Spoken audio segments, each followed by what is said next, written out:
Monday rocks here on The Wise Guys, and welcome to a brand new show. Dave McCann and Blaine Fowler, like clockwork. We appear on Monday nights, you appear on the live stream, and the football team stays undefeated. That seems to be the trend. Yeah, that's every week is a repeat, and we're okay. We are okay. When it's going like this, we're okay. If every week is just a repeat. And Neil Jones in the house already from Tucson saying 8-0, Paul AC 8-0, go Cougs. Ruth saying, hey, we're in the top 10, watching from Harriman. Everybody checking in. Oh, yeah. Glad to have you here with us. Feels like it's going to be a record attendance show tonight. It's in the air as we welcome you to The Wise Guys, the largest BYU sports live stream show in the world, presented by Brady Plus and distributed by the Deseret News. Our new podcast will be out tomorrow, available wherever you get a podcast. Glenn pops in from the Philippines out of the gate with Bountiful, Utah, Las Vegas. And let's hear from all of you today. Columbia, Maryland, good to have you here. Nice to have the East Coast represented. East Coast already checking in. That's awesome. Hey, and I always remind you every week to please subscribe to our free email at wiseguys.com. You can also watch all of our past content, including every interview you've ever done over the last 2.5 years. We'd love it if you'd hit the free subscription button on your YouTube. So if you're watching us on YouTube, hit the subscribe button on that as well. That's also free. All of these things help us grow the show and keep us in business moving forward. And we love having you part of the Wise Guys family. Wise Guys, thrilled to have Brady Plus as our title sponsor.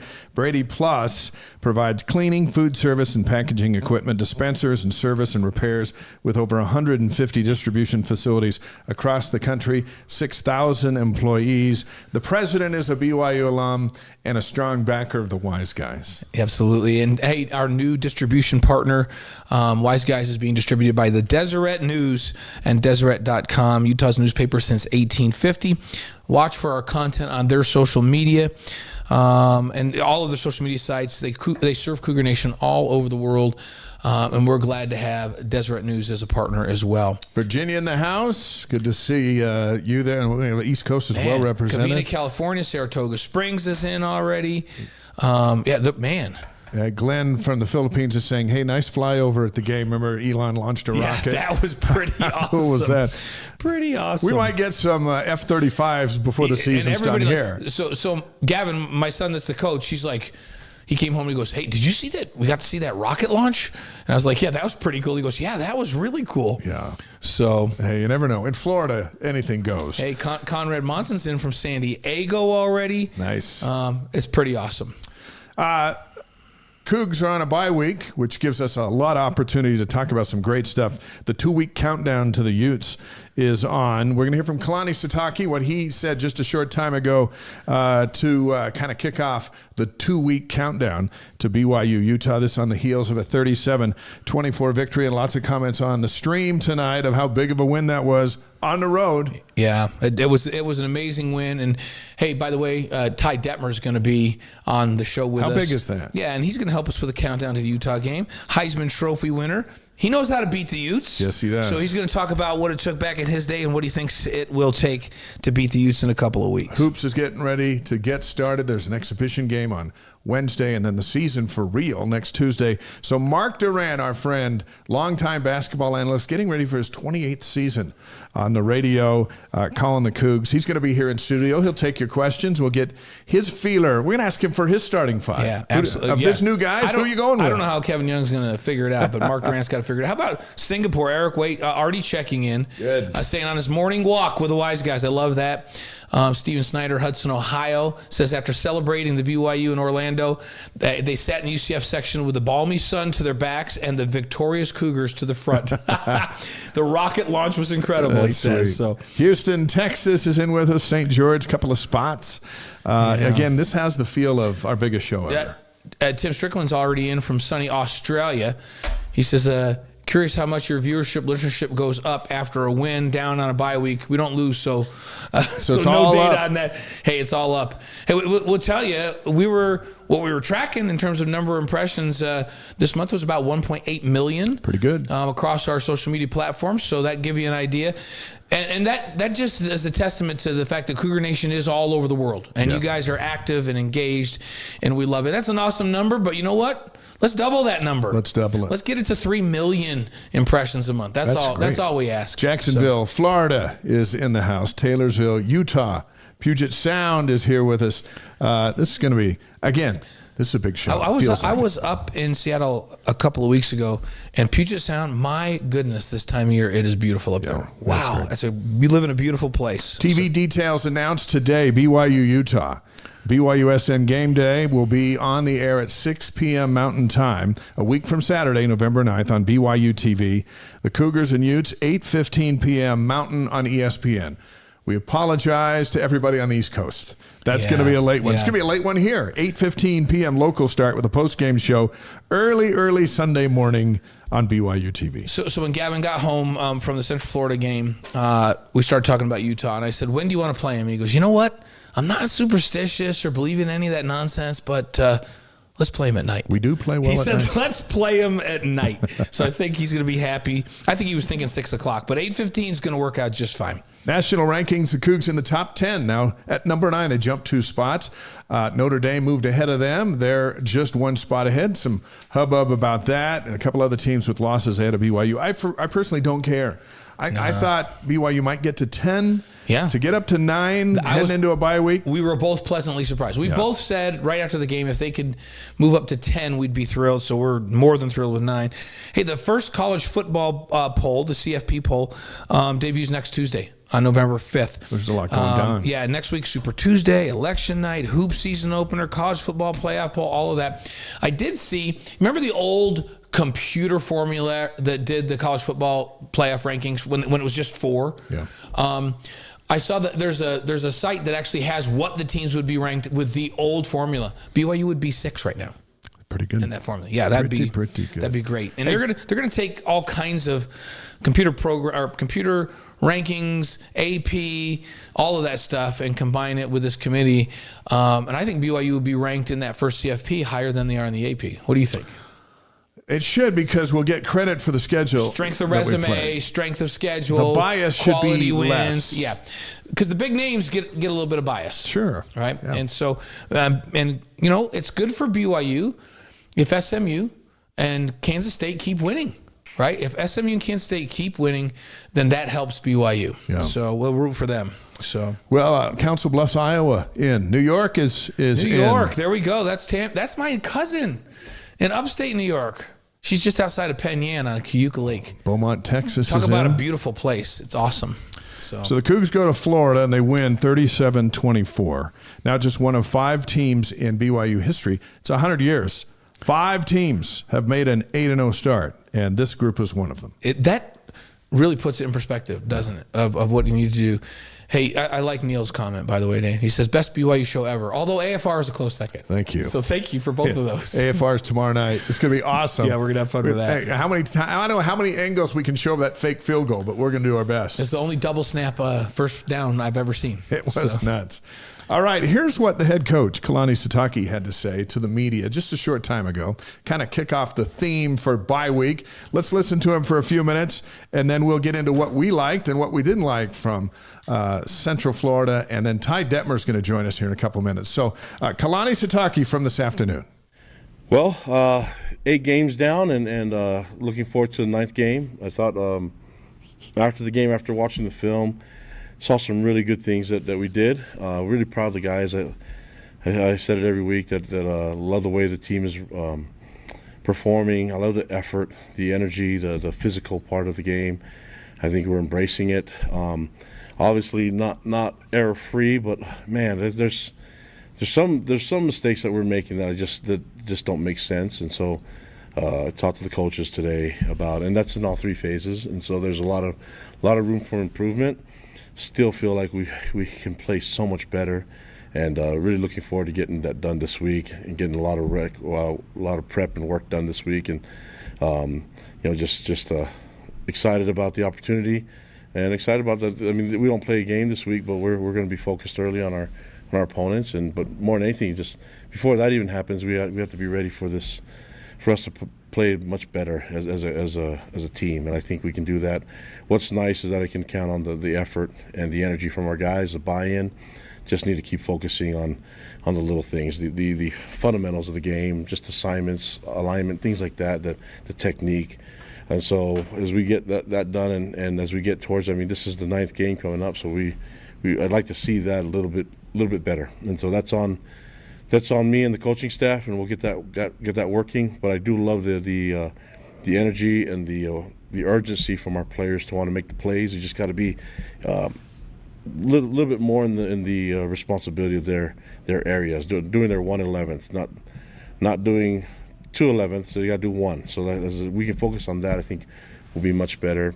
We got the rivalry game, tough game coming up, and looking forward to the matchup. Obviously, I said it after the game in Florida that there's a lot of connections. That's just from us and them. We have a lot of friends that play and coach there, and so there's a great connection between the two schools. I mean, I mentioned that we need each other. That's been always the case, and now that we're in the same conference, it's going to be fun that it's going to be a consistent thing that we get to count on this game being there every year. So I have a lot of appreciation and admiration for the University of Utah, their athletic department, the students, the faculty, staff, obviously the coaches, the program, and their fans. And so it's interesting, the connections. I mean, I have an older brother that played there, and so I have a sister that went to school there, and me and my other siblings came here to BYU, and I don't think I'm really that unique when it comes to family. I know there's a lot of families that are kind of split when it comes to this rivalry, which makes it even more fun, and just looking forward to it. If it weren't for Utah, I wouldn't be here, and if it weren't for BYU, Coach Witt wouldn't be at Utah. So and we have Utah graduates that are on our staff, and with Jay Hill and Sienna Poha and others that have worked there, myself and A-Rod and Justin, and Chad, and I mean, there's a lot and Gary. So there's a lot of connections there. Just really excited that we get to play this game and looking forward to it. But I have a lot of love for that program and a lot of love for people there. And I hope the fans can enjoy the game and keep it at that. I think just to remember that we're all closely related and we're all connected. So I think we can have this game and it can be a rivalry on the field, but maybe show a little bit more appreciation for each other and as we go through this game. So especially now that we have a bye week, we got to wait 2 weeks for this game. So we got a lot of prep for it, and just looking forward to the overall, just the experience for everybody on both sides. So, Head Coach Kalani Sitake, this is like a Super Bowl because we have 2 weeks of hype before BYU Utah, and you can hear in his voice that it's fun and they're going to be ready. And he really, really enjoys being 8-0. Well, and you know what? He said one thing that I noticed. He said, we just got to get everybody to do their 1/11th, not 2/11th, 1/11th. And we're going to show you on AFR tomorrow as we break it down, Dave and I and Dave Nixon. Like there's the big play that Harvey got around the edge. He didn't score, but he got a long run and it led to a touchdown. The linebacker had outside. He was supposed to keep outside leverage.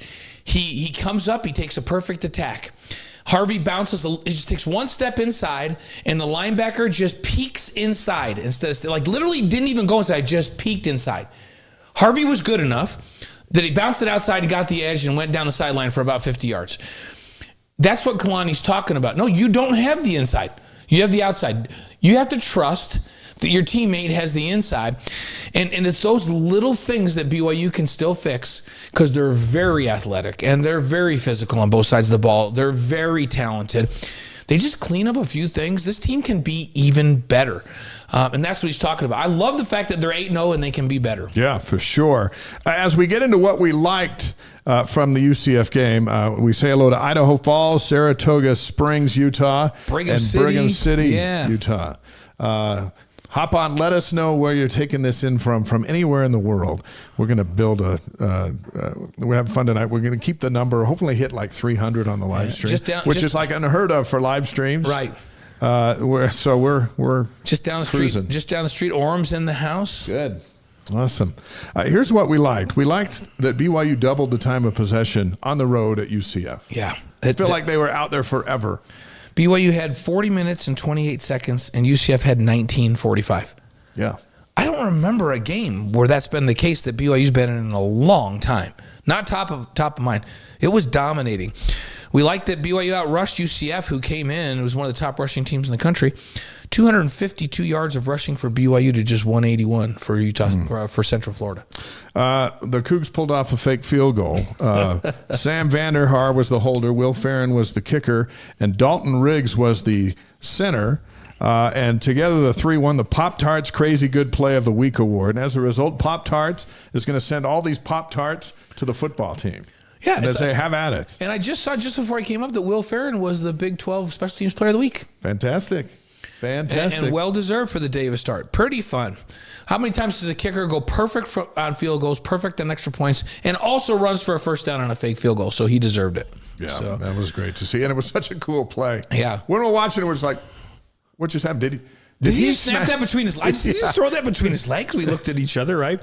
Grants Pass, Oregon in the house. San Antonio, Texas, Huntsville, Alabama, and Weatherford, Texas. Yeah, so cool. Cary, Idaho. Here's what else we loved. The BYU alumni, and we talked about it last week on the show with Central Florida Chapter Chair Christian Rasband, donated 2,000 pounds of food to the UCF's Knights Pantry. So a shout out to everyone who helped make that happen. That's awesome. BYU consistently leaves, the opponent's city better than they found it when they got there. They do something good, and opponents have a hard time hating the Cougs. I know it. Which is great. We hit them with kindness when they come to see their teams here in LaVell Edwards Stadium, and when we go on the road, BYU's fans leave each place in a little bit better shape than they found it, which I think is amazing. There's going to be a huge food drive between BYU and Utah leading into the game next week.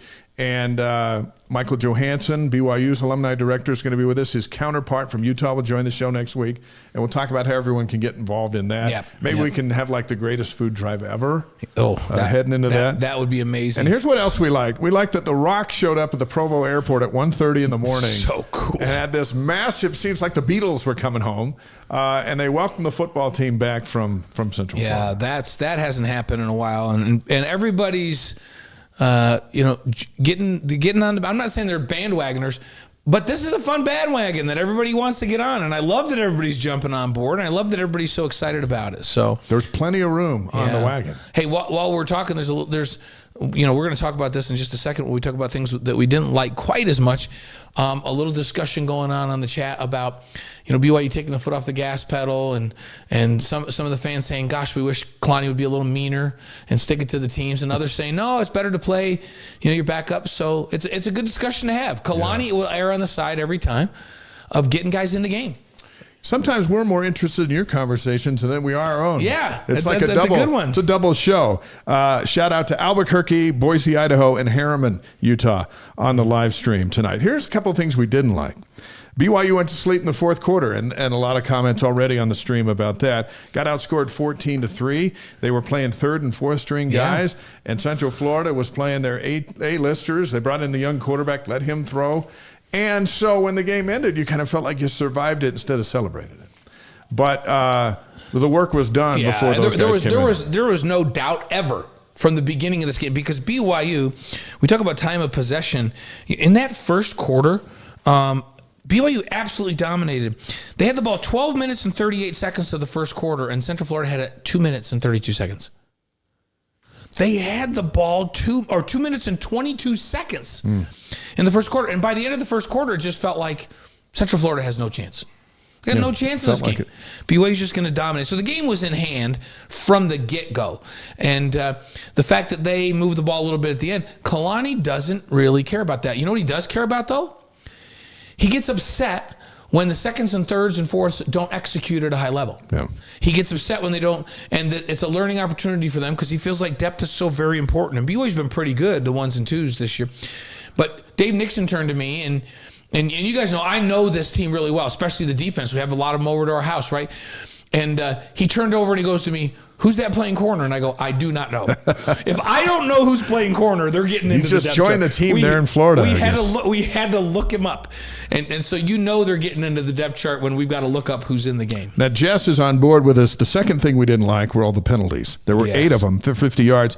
And a few of those were pesky offsides calls that proved costly and completely unnecessary. Yeah, and you know what? You won't have those kind at Utah. You know why?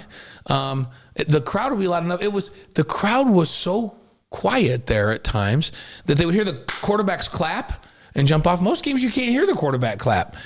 You've got to watch the ball, especially when you're on the defensive front. You don't watch the guy over you. You don't listen to what the quarterback's saying. You watch the ball. When the ball moves, you go. And absolutely, they're going to have a conversation about that this week because too many of those for sure. Ty Detmer's coming up here in just a couple of moments. We know everybody listening is excited to hear from the Heisman Trophy winner, get his take on this 8-0 start, on Jake Retzlaff's performance. And we're also going to go back to his games against Utah and what stuck out to him. He went 3-1, 3-0 as a starter, and was part of that game up in Salt Lake where Scott Mitchell had the big day. Yes. By the way, Scott Mitchell's going to be on the show next Monday as we talk about the Utes and Cougars heading into game week. Let's visit Blaine's keys to beating the Knights. They're very similar to Christian Razban's, the BYU alumni chair for Central Florida. So let's visit with those. Because his were almost identical. Park City, Utah, Terre Haute, Indiana. There's our first Terre Haute, Indiana on the live stream. Indiana in the house. Thanks for joining us. So my first was stuff the run. And the Knights, I would like to have kept them under 150, but they had 181 yards. But remember, this is a team that had 354 yards of rushing against Iowa State. I'm still giving them a check. I'm giving them a check for winning. And I think Harvey's one of the best backs they'll face all year. Think about it. If you took the 54-yard run away, he was under 100 yards if you take that run away. Right. And they were 130? Yeah. And two players made a mistake in terms of their gap control on that one. So got to clean it up. But I'll take 181 against that team. All right. The next one was you wanted to see a quick passing game. Yeah, I thought BYU in that first quarter came out and just moved the ball from sideline to sideline, got the quick passing game going, augmented it with a run game. Retzlaff was 16 of 24, 0 interceptions, 228 yards, and 2 touchdowns. I'm giving him a plus on that. Check on that. And then win the turnover margin. Yeah, they did 2-1. We'll take that all day long. 1 fumble for BYU, and then on a strip sack, 2 picks thrown by Central Florida. BYU's up to 14 picks this year. Last week on the show, we had Elder Clark Gilbert, the Commissioner of Church Education, on the show. It was widely viewed and read about and all that stuff, which we were excited about. But in that show, toward the end, we said, hey, what are your keys to beating UCF? And boy, was he ready. Yeah. He was dropping names and stats, and so we wrote them down and we promised. We told him we're holding him accountable. So I believe he's watching tonight, so we want to revisit and give him credit where credit is due and also point out where he might have fallen short.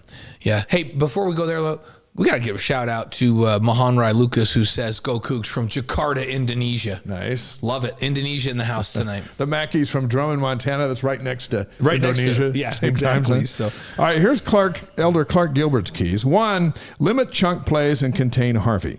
Now, UCF had 2 chunk plays, 54 and 40 yards. The 40-yarder was on the pass that got away. Harvey was 16 of 128 for 2 touchdowns. I'm gonna give him just a dash. You're gonna have a dash. And here's why. Because remember the chunk plays that Harvey and the quarterback have been getting. Harvey had an 80-yard run against Iowa State, and the quarterback Ja'Curry Brown had a 67-yard run, and they had a 63-yard pick six the week before. Yeah. So BYU did a much better job. I'm just going to give him a dash. A dash on that. Play assignment, sound football, no hero ball. For the most part, they did a couple of plays, and those are the two. Those 2 big plays: error in coverage on one, error in gap assignments on the other. But I'll give them a check on that. I think they did a good job of not playing hero ball. And then Elder Gilbert's third key, feed the running backs. Martin had 101. Rapati had 83. Yeah, Rapati averaged over 7 yards a carry, and Martin over 5 yards a carry. We're going to give them 2 checks on that one. 2 checks and a dash. That's a good debut. Yeah, I'd say so. After further review, by the way, tomorrow at 5 Mountain Time, you can watch it on the BYU TV app and ESPN+. We're going to break down all the big moments from the UCF game. Get an early look at the November 9th showdown at Utah. We call it the best hour of BYU football on television. I think we're going to break down like 44 plays. Yeah, it's going to be fun. We're going to get after it tomorrow night. So, and if you can't watch it tomorrow night, you watch it anytime on the BYU TV app. It's just sitting there. And so, when you're waiting for trick-or-treaters on Thursday to come to the house, just put on AFR. Do it. Watch it. And Scott McKay says, yes, bordering Indonesia. Just like you said, Dave. Montana's just bordering Indonesia. Surprises in the Big 12. And Ty Detmer's coming up in just a couple of minutes. Houston beat Utah 17-14. Houston was the lowest scoring team in college football. They're bad. They're just a bad football team. And Utah got beat on a field goal. They've now lost 4 straight. We remember we used to say, if you beat a contender, you become the contender, and that's what happened when BYU routed Kansas State. Right. When you lose to the low of lows, that you become the low of lows, and they're one game out of last place in the Big 12, Utah. Yeah, it's really interesting. And I still think that Utah has the players on the defensive side to be an elite defense, but we saw this sometime last year when you're playing a brand new quarterback. And Jake Retzlaff at the end that wasn't ready to play, really. And boy, is he ready to play now. Yeah. Right? Like, he's one of the elite quarterbacks in the country now. What a difference a year makes, right? And your offense isn't contributing in any way, shape, or form. Then your defense struggles. I don't care how good you are on defense. If your offense isn't doing anything, you're continually put in bad positions. And all of a sudden, it looks like you can run on Utah. And the offense just isn't helping. And that's the problem for Utah right now. We're going to break down the Utes in great detail next week. Yep, we'll do a lot more on them next week. Another surprise, TCU beat Texas Tech 35-34. TCU is another offense that's really struggled. Texas Tech was flying high. They were tied for first place after the first 3 games. The last 2 games they've gotten beat, and losing to TCU, that's a dagger for the Red Raiders. And Texas Tech's having a hard time stopping people. And TCU, I feel like they're getting better. So we'll see. 35-34. That's a rough one. BYU in the AP Top 25. They're number 9. Iowa State's tied for 11th. Kansas State is 17. And Colorado breaks into the poll at 23. Yeah, and Kansas State and BYU kind of traded, right? So BYU moves ahead, which I think is the right thing. BYU that Iowa State, they jumped. Yeah, Iowa State. Sorry, Iowa State. And I think that's the right thing. Iowa State, if you go back to last week, they played Central Florida at home and had to have a last-minute drive to win. BYU played them on the road and really dominated from start to finish. And then BYU has that win against Kansas State. Iowa State will get to play Kansas State on the last game of the season. When BYU's playing Houston, those two will be playing each other. Those two will be playing. So I think that game will determine one of the Big 12 spots? One of the Big 12 championship spots right there. By the way, SMU, they're up to number 20. So far this season, SMU and Kansas State are 0-2 against BYU, and they're 14-0 against everybody else. Those two keep winning, and BYU's strength of schedule just keeps getting better. I was looking at Twitter earlier today, and SMU and BYU fans, mainly one SMU fan and a few BYU fans, were getting into it on Twitter.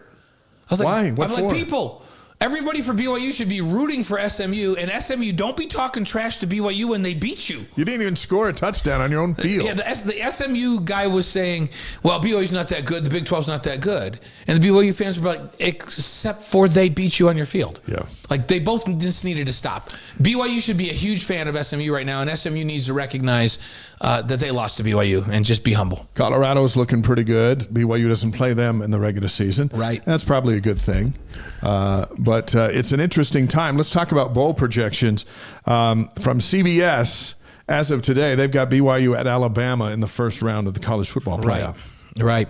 That would be because CBS has BYU as the second team from the Big 12 to get in, right? They have Iowa State winning the Big 12 championship, and BYU, basically they have Iowa State and BYU playing each other in the Big 12 championship game, BYU losing, so they're still in the college football playoff. But they would get Alabama at Alabama. Brett McMurphy has BYU at Texas A&M in the first round. I watched that A&M LSU game. Oh, man. Saturday night. I don't want anything to do with Texas A&M. I don't either. So that's McMurphy. College Football News has BYU against Notre Dame in South Bend in the first round. Right. Boy, would that be a cold January or December day. You and I have done a game at South Bend where we did a studio show from the sideline. It'd be like 20 below zero. Yeah, we were freezing. Man. Remember, we had a little break and we went up and got in the booth just to warm up. Oh yeah, it was awful. It was crazy. You just got to win the Big 12 and get to a warm weather bowl game. 24/7 Sports has BYU winning the Big 12 championship, therefore securing the number 4 seed and getting a first round bye, and then playing Ohio State, who is the 5 seed, who they have winning in the first round, and then playing BYU. Now, that's going to be the quarterfinals. That could be the Sugar Bowl. That could be the Fiesta Bowl. So that'll be really interesting to see there. And then Athlon Sports doesn't have BYU in the college football playoff. They're one of the few, and the only one I could find that doesn't. They haven't playing Washington State in the Alamo Bowl, which is interesting. Which would still be the richest bowl game BYU has ever played in. And it's kind of interesting because a couple of these, like Brett McMurphy and those, are going, maybe I'm not being respectful enough to BYU because I'm still saying wait and see, and maybe I'm going to be surprised and they're going to go win the Big 12. Because all the metrics say that BYU is the best team of the Big 12 right now, but some of the national pundits aren't quite all in yet. All right, everybody on the stream, you've waited long enough. Our first guest is BYU's only Heisman Trophy winner, also a member of the College Football Hall of Fame. He is the head coach of the resurgent ALA Gilbert North Eagles there in Arizona, a longtime friend of ours. A pleasure to welcome Ty Detmer back to the Wise Guys. Hey, good evening, Ty. How are you? Great. How are you? We're good. It's so nice to have you with us. Whenever we mention Ty Detmer's coming on our show, people just get fired up. Yes, they do. Your lasting power is impressive. Well, I don't know about that. Hey, honestly, whenever we talk about most memorable games in the history of BYU, that Miami game that you shocked the world in comes right up to the top of the list almost for every BYU fan. And I called that game for BYU TV. It's one of my favorite games ever. So as soon as we say Ty Detmer's coming on, they all have flashbacks to that Miami game, and they want to just hear what you have to say. Well, it was a special night for sure, having the number 1 team come to your home stadium. I think at that time meant a lot to a lot of people, and then to be able to win it and was, something I think that people that were there for sure remember it. And you hear a lot of people, I think about 90,000 charged the field that night. Many people were like, fuck, the stadium only held 65, but I think it was at max capacity. So it was a fun night for sure. Hey, your alma mater is 8-0, 5-0 in the Big 12, alone in first place, ranked number 9 in the country. What do you think of these guys? Man, they're firing on all cylinders. I feel like they're playing really good defense, getting turnovers, special teams, boost them every week, and then the offense just keeps getting better and better. It's nice to see Retzlaff having a great season. He's usually year 2 in a system helps. This transfer portal where guys are moving around, I think it shows that you gotta live in a system for a little bit, and he put the time in this spring and summer, and is really doing a nice job for him of making plays, but also more importantly probably taking care of the ball, and then the win over Okie State, dramatic fashion, I think energized everybody and just gives the team confidence that no matter where we're at, we can go win the game if we need to. What about the Central Florida game, 37-24 win? 6 straight games scoring 34 points or more, which is impressive. What were your thoughts after that one? Yeah, I thought played very consistent, the whole game. They ran the ball well. They threw it. Play actions, big part of it for them. So, when you can do both, it keeps the defense on edge, and they did a nice job of taking care of the football and making plays, and then converted some plays that looked like had us dead to right a few times, and then got out of it. And guys, playmakers are making plays right now, so it's an exciting season. Mentioned Jake a moment ago, Ty, and he has evolved. Lost the 4 games he started last year, and now he's won the first 8 that he started this year. When did it switch for you? You played some your freshman year, but when did you feel the switch go, and have you seen that switch flip in, Jake? Yeah, I think we lost to Washington State early on. I think it might have been the second game of the season my sophomore year. Started the first game or 2. I don't remember exactly when that was, but But we scored a lot of points, kind of had a shootout, threw a pick late, and lost the game. And I think that gave me a lot of confidence that we could go score a bunch of points and we could really move the football. And but having the opportunity to play some my freshman year kind of got you in rhythm. I think if you look at the history of BYU quarterbacks, the first year's pretty good, but that second year really becomes a big year for most quarterbacks. And it's holding true with him this year, having the opportunity to play last year and get his feet wet and understand what it takes in the off season to really prepare as a starter. And I really feel like if you go back and look, everybody that's done that has played better the second year. Yeah. What's the biggest jump? Yeah, I know, coming out of high school to college is even a bigger jump, but even coming out of junior college into play at this level, the P4 level, what's the hardest thing that a guy like Jake Retzlaff has to make an adjustment with, the most difficult thing to get up to speed on? I think it's the speed of the game, for sure coming out of high school and JC as well. JC's faster, but it's not P4 level fast. That was a big thing for me. I got to play Miami my freshman year, got to come in the second half in the Orange Bowl and really learned a lot about speed. That probably prepared me more than anything, was being able to play against fast defenses, even if you didn't have success. Like he didn't last year as much, but it probably recalibrated his clock in his head and helped him really get off to a hot start this year.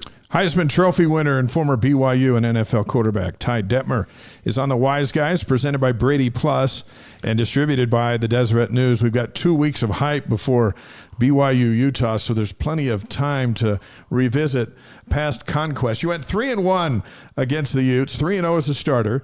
But let's revisit these 4 and tell us what you learned, what you remember. And let's start with the 88 game up in Salt Lake. Utah won that one 57-28. Scott Mitchell will be on the show next week, and he'll have plenty to say about that, I'm sure. But you got in as a freshman, 10 of 20, 238, couple of picks, couple of touchdowns. What was that baptism of fire in the rivalry game like for you? Yeah, I think, being from Texas, growing up down here, I didn't really understand the rivalry. I redshirted my first year and got a little taste of it, at home. I think we won a tight one on a last-second or last-minute field goal, or Sean Covey got concussed. Bob Jensen came in, and I think he led a drive down the field, and we ended up winning that game. But it kind of like, okay, it's a big game.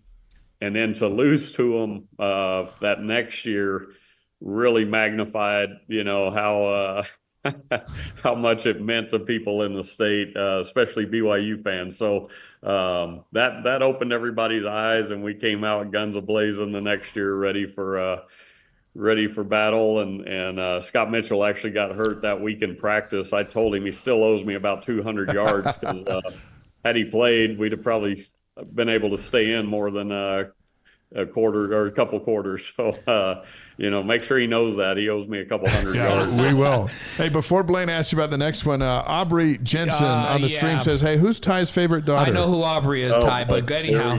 Yeah, I'm glad she's the only one tuned in right now.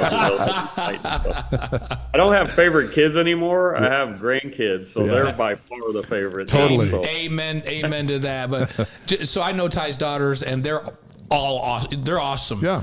And they're just like Ty. They like hunt. They're amazing. They're athletes. They do it all. They're awesome. I love Ty's daughters. So, all right, 1989, 70-31. Tell us how much fun that was. Well, it was a lot of fun. Just to come out, I think we scored on our touchdowns on our first 7 possessions. Like I said, Scott got hurt. It probably put a little damper on their morale coming in, but we were clicking and everything we did went right, and it was just one of those games where it was like, oh man, we hated the taste we had last year, but this is this was a lot better this year. So that was a fun game. They laid 70 on them. Yeah, we called that game. Yeah, and thanks, it was like 49 to something at halftime. We were like, what are we going to do? The rest of it. But when you're scoring one touchdown after another, again, it was actually 8. Your first 8 possessions, you scored touchdowns. Yeah, the first one of the third quarter, I think I played, and then you were done. Place is packed. You're lighting up the rival. Is there a better feeling than that? No, there really isn't. To then be able to enjoy it on the sideline with your buddies and watch the young guys play was a lot of fun too. And then they scored a few. Kind of got like, hey, just be ready. We might have to go back in here if they get a couple more. We turn it over. But offense scored a couple more, and that was a fun day for sure. Ty, there's been a discussion going on in the chat about that Central Florida game where some of the folks on the chat are going, yeah, why did BYU take their foot off the gas in the fourth quarter? And they played some 2s and 3s and even some 4s on defense. And what's your thought on that? Because Kalani's more about, hey, I want to get guys in, and if the game's in hand. And some folks say, oh, yeah, but score a couple more and put them in later. What's your thought? No, I think when you feel like you've got it in hand, it's good for those other guys to play. They got to get some reps. They got to get game time and meaningful game time. And Central Florida still got their guys in. So, you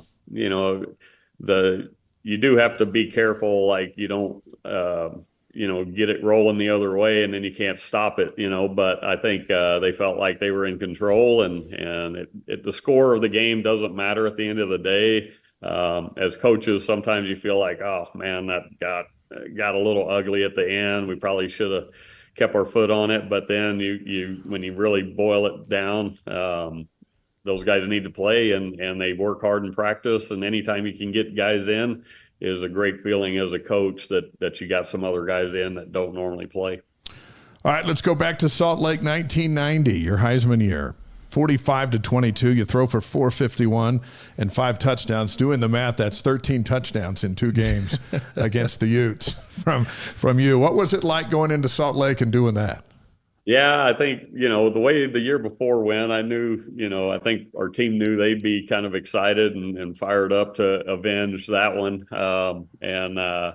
It was a fun game as well there, being in a hostile environment. I remember they used to have the plexiglass behind the bench where it was, they could bang all game long, and it's just annoying, with the crowd banging on the window the whole game. But they quieted down late, we kind of ran away with it. So it's always fun to win on the road and a fun bus ride home, all those things. So that was a good night as well. It's also fun to throw the ball 50 times in a game, isn't it? Well, yeah, Blaine, you know that. I know. That's what we used to do. That's why I went to BYU. That's exactly what we used to do.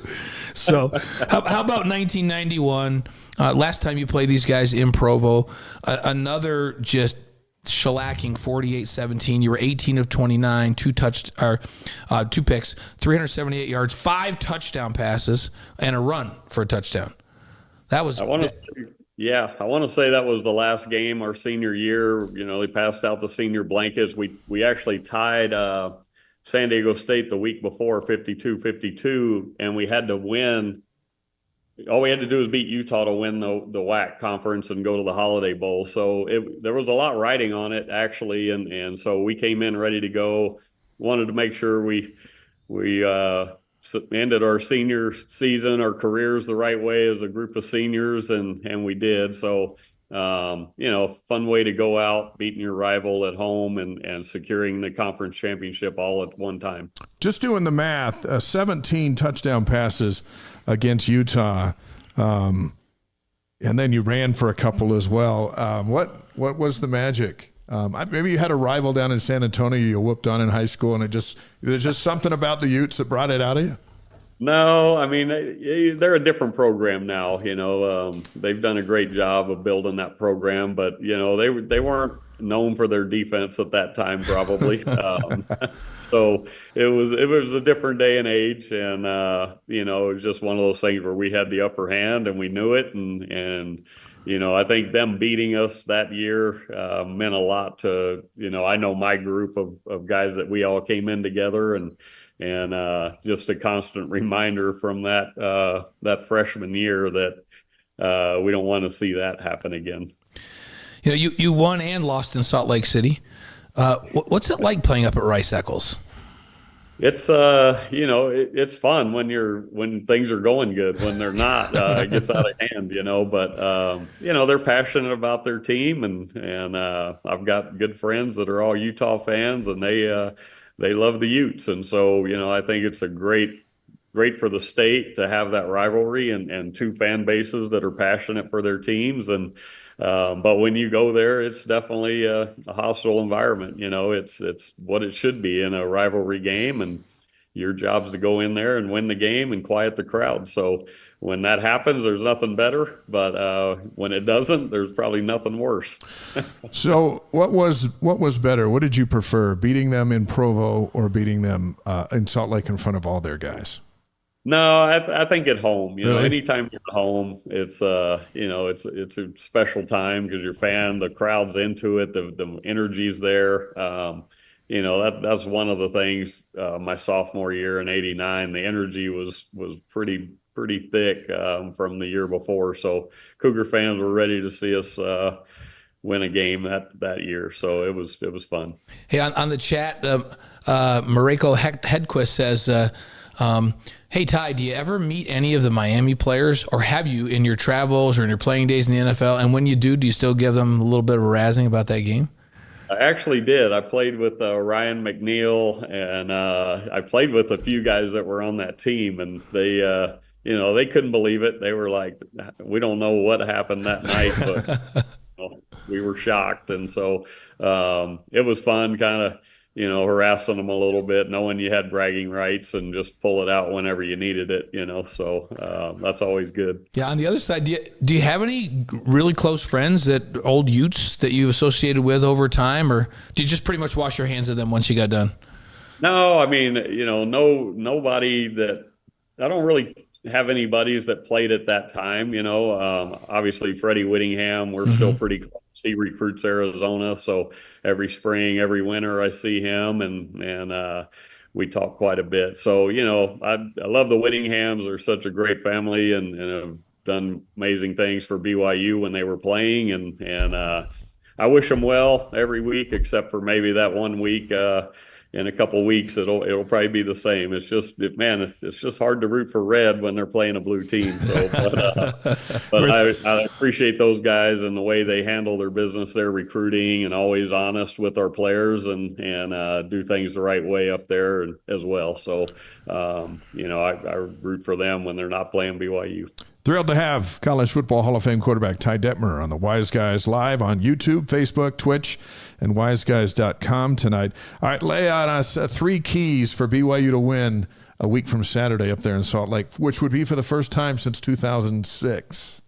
Yeah, it's the keys every week, right? It's handle the crowd noise, the penalties, and the turnovers. Those are always the keys to winning, and then I think keep doing what we're doing. I know they'll be ready. It'll be a different type of team that they see than maybe they've put on film the last couple of weeks. But you got to go in and limit their big plays early and withstand the emotion, and then start grinding it out on our end and don't turn it over. So it should be a great game.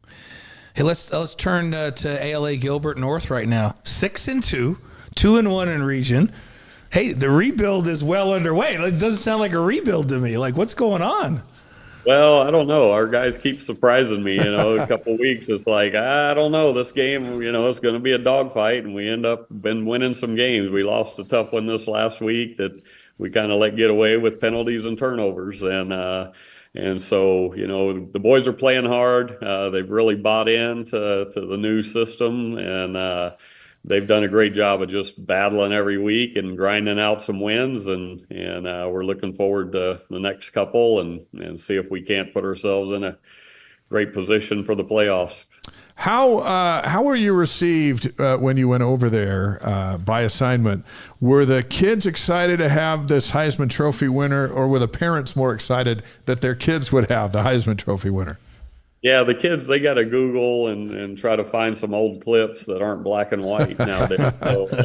But probably parents more so. But everybody seemed to be excited, and it's been a great year. Great to get to know a new group of kids. The same expectations. We're all in the ALA family, and actually lost to ALA Queen Creek, where I came from this year. So they got us. They're having a great season. I think they're 7-1 and ranked in the top 10 in the state, probably the top 6 or 7. And so, hated leaving the boys over there, but you get to meet a whole new group of boys and be a part of both of them.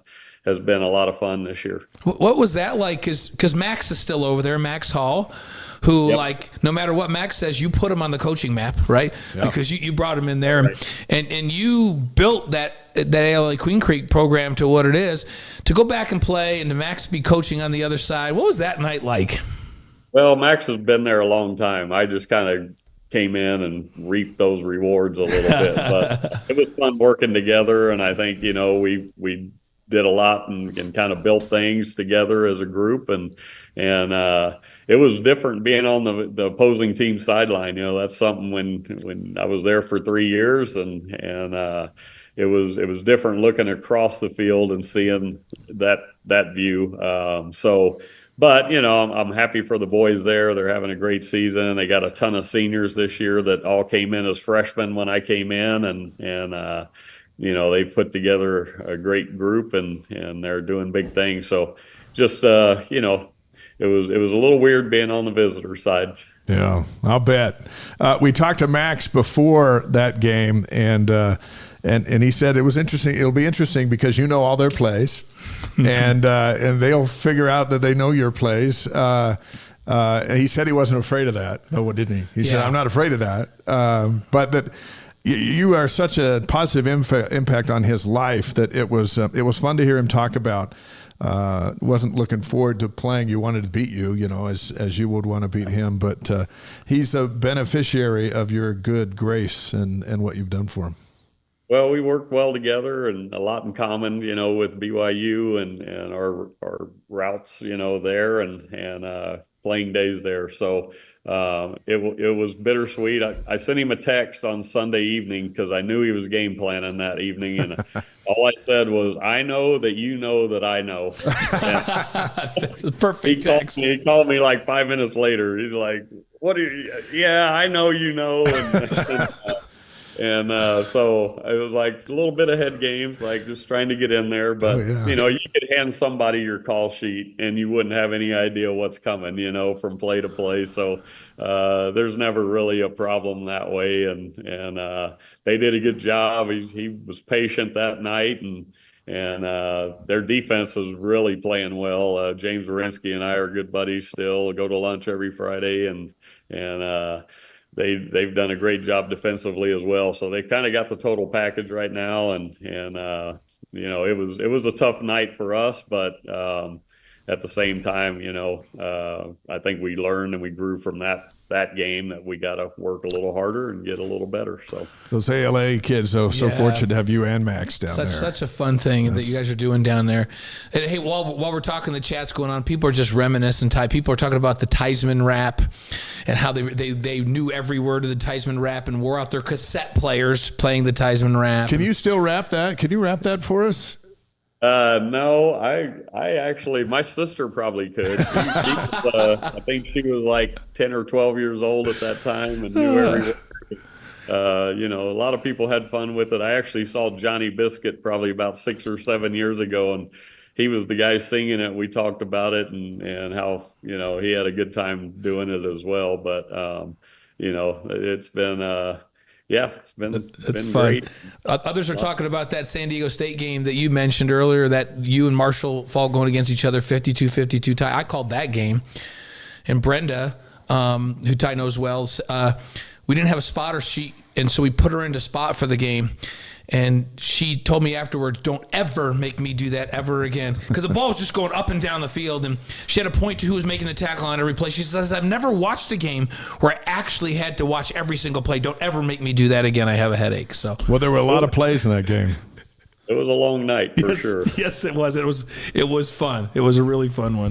5 questions with Ty Detmer as we head down the home stretch. Presented by Strategy Square, delivering connection, clarity, and confidence in business and marketing strategies. Owned and operated by a BYU alum who's helping wise guys conquer the world. So we've done the original 5 questions with you. So now we're going to give you 2 options, and you just pick one of the 2 with what you prefer. Does that make sense?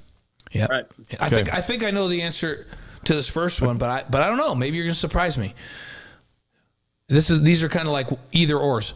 Hunting or fishing? Hunting. I thought so. Yeah. I thought so. Yeah. How about brisket or ribs? Ribs nowadays. I don't know. Like brisket doesn't sit well with me, so I love it. I love it, but it doesn't sit well with me. So the ribs seem to do better. You came from Texas. Dave served his mission in Texas, and I think we all agree if the barbecue place isn't attached to a gas station, it's probably not very good. So, okay, summer or winter? Winter. Really? Hunting season. And I live in Arizona now. Yeah, so winter's great down there. That's a different winter down there. Yeah. Getting to the good part. Okay, college football or NFL football? Ooh, I like both, actually. I mean, I enjoy it. I think to watch a game in person, I'd probably watch a college game in person. What about playing? Did you enjoy playing in college or playing in the NFL? Yeah, obviously played a lot more in college. The pressure wasn't as great as trying to stay on a team every year. So college for sure. College, okay. So this is a big one for this week. This is a tough one. This is like a multiple choice. So Halloween candy. Junior Mints, Milk Duds, or M&M's? Milk Duds, actually. That's a good choice. Wise choice. Yes, you never can lose with Milk Duds. They will pull out your fillings. And when you're giving out candy, and you don't you hesitate to give out the candy you like? You're like, here's this big bowl, and they reach for the Milk Duds, and you're like, I guess you could take that. Oh, no, you see, you're making a big mistake. You got to pull those out before you. That is true. Do you have grandkids down by you now, Ty? Are there some grandkids in Arizona, or are they all far away? No, I have 4 in Rigby, Idaho, and one I think about 3 months old in South Jordan right there. Yeah, how many total for you now? 5 total. 5 total. Amazing. Sweet. That is amazing. 5 questions presented by Strategy Square. Ty, you got Notre Dame prep on Friday. We wish you the best of luck in that one. And what do you need? One more win to clinch a state playoff berth, or what are we at? Well, we do rankings here. Our strength of schedule will be up there, so we'll be in the playoffs, I think, because we played 2 tough teams here the last 2. But we want to try to win them and get a higher seed so we get some home games. After you get to the playoffs, let's get your boss on the Wise Guys, and we'll talk about a race. Yeah, that you've earned. Dave and I are very influential. Restoring Gilbert to the we're excellent agents to a high level. They've been pretty good in the past, so it hasn't been too big of a turnaround for us. But we're young in spots, so we feel like we're getting a little better each week. Good. Hey, the Cougars are coming your way on November 23rd against Arizona State. Are you going to be there? We're taking our team to the game, so we're actually. Nice. Oh, that's great. Tickets. We got one of our coaches works in their ticket office, and he's hooked us up with. I think we've got about 103 coming. We're going to tailgate as a team, and then I'll probably be sitting in the nosebleeds with the boys, but we'll be there. So, do the boys know which team they're cheering for, or do they get to choose on the way? It's a pretty good mix. I mean, we'll have some that are straight Arizona State fans that don't know any different. Then we've got a lot of BYU fans on our team. Oh, that's great. And I love that you're going to be sitting up there. Do you know, this doesn't surprise me. It won't surprise you either because you know him really well. But Andy Reid came to a game. I think and he just sat up in regular seats. Yeah. People are like, is that Andy Reid sitting right over there? Like, yeah, that's Andy Reid sitting right over there. Eating a cougar tail, having the time of his life. He could have been up in the president's box, but no, he just sat in his regular row seat, which I love. Does that sound like Andy, though? It does, but, after doing that one time, he may never do it again, No. People left him alone, which was great. I think they left him alone. Andy's awesome, he's nothing's ever been below him, and a great example for all of us, to go out there and I'm actually looking forward to being with the boys and helping chaperone that with a couple of our other coaches as well. Hey, our guys are going to reach out to you, and we're going to try to get you on our pregame show down there at the game if we can get you away from the guys for a couple of minutes. But we'll work on those details. We still got a few weeks, but we look forward to any time we can have you involved with what we're doing. That's the first suggestion is how can we get ties? So we're proud of you. Congratulations on your season. Thank you for joining us tonight, and good luck again on Friday. Keep it rolling. I appreciate it, guys. Always fun to talk with you. Thanks, Ty. Great Ty Detmer, Heisman Trophy winner, won more games in yards, and I guess Max won more games, but Ty had, no one's going to catch him in career yards. No one's going to catch him in career touchdowns. He set the standard at BYU on and off the field. It is fun to look at those games. So that game against Utah where he had 50 attempts, and back in those days, it goes all the way back to when I was playing. It's like, if they can't stop it, let's just throw it 50 times. They don't do that anymore. They want to have balance these days. That's so good. Ty didn't care about balance. Let's throw it 55. Let's go. Next week, Scott Mitchell, Utah football radio analyst, will be with us. We'll talk Cougars and Utes. Steve Cleveland will be with us as it'll be the night before the season opener for BYU basketball. Mark Durant's going to join us in just a couple of minutes as we get ready for the exhibition game this week, and he gets ready for his 28th season. He's not even old enough to have 28 seasons, but that's crazy. That's what he's going to do. 28 seasons? Calling the Cougs. Calling the Cougs? Yeah, with Greg Wrubell.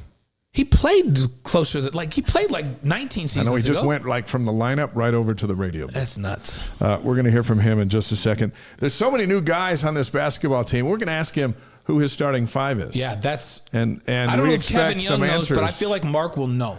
Yeah. Because not only does he know basketball, but he also is clairvoyant. And he'll text Kevin Young and say, here's who you should go with. So that's coming up here in just 2 minutes. Let's get Cougars in the NFL in real quick, and we'll close the book on football tonight. Zach Wilson, if he ever is going to play against the Broncos, he was on game day the other day talking about how great of a year and experience he's having in Denver, which is nice. Still not on the field, but the Broncos are playing at the Ravens and Kyle Van Noy. Yeah. Can I just say one thing? Yeah. The Jets are way worse with Aaron Rodgers as a quarterback than they were with Zach at quarterback last year. Yeah. Hey, can we... It doesn't hurt your feelings, though, does it? Can we say that Zach Wilson was not the problem? Would the Jets fans finally admit that Zach Wilson was not the problem? They won't do that, but they would be wrong. And I've been saying since he got drafted, it's the worst organization in professional sports, and I stick with that. They're terrible. Jess, by the way, are we still having the presidents on the show? We are, November 25th. Yep. BYU's president and University of Utah's president. So back to Cougars in the NFL. The Colts and Blake Freeland will be at the Vikings. This is next Sunday. The Saints, Taysom Hill with his, came back. It's nice to have him back healthy. And just was a road grader again. It was killing people out there. Jamal Williams, they're at the Panthers and Brady Christensen. So it's a reunion of that'd be fun. Teammates. Ryan Rico still kicking for the Bengals. They host the Raiders. Yeah, Michael Davis is still with the Commanders at the Giants. How about the finish to the Commanders game the other day? Yeah. It was crazy. It was like a college. Things like that happen in college, not the pros. Crazy. Tyler Algier is going to have the luxury of running against the Cowboys defense. Yeah, that'll be Falcons. Fun. And the Bears are at the Cardinals with Kairos Tonga, who just was Spencer got to go down and do a piece with him. It's going to be I saw that there was a clip on Sports Nation today, and then it's around social media. It's great to see Kairos doing well. Kairos He's locked always in. Gracious. Yeah, it's great. Zane Anderson and the Packers host the Red Hot Lions. Yeah, the Lions. I never thought I'd say that in my lifetime. Louise. The Rams, all with Puka at the Seahawks on Sunday.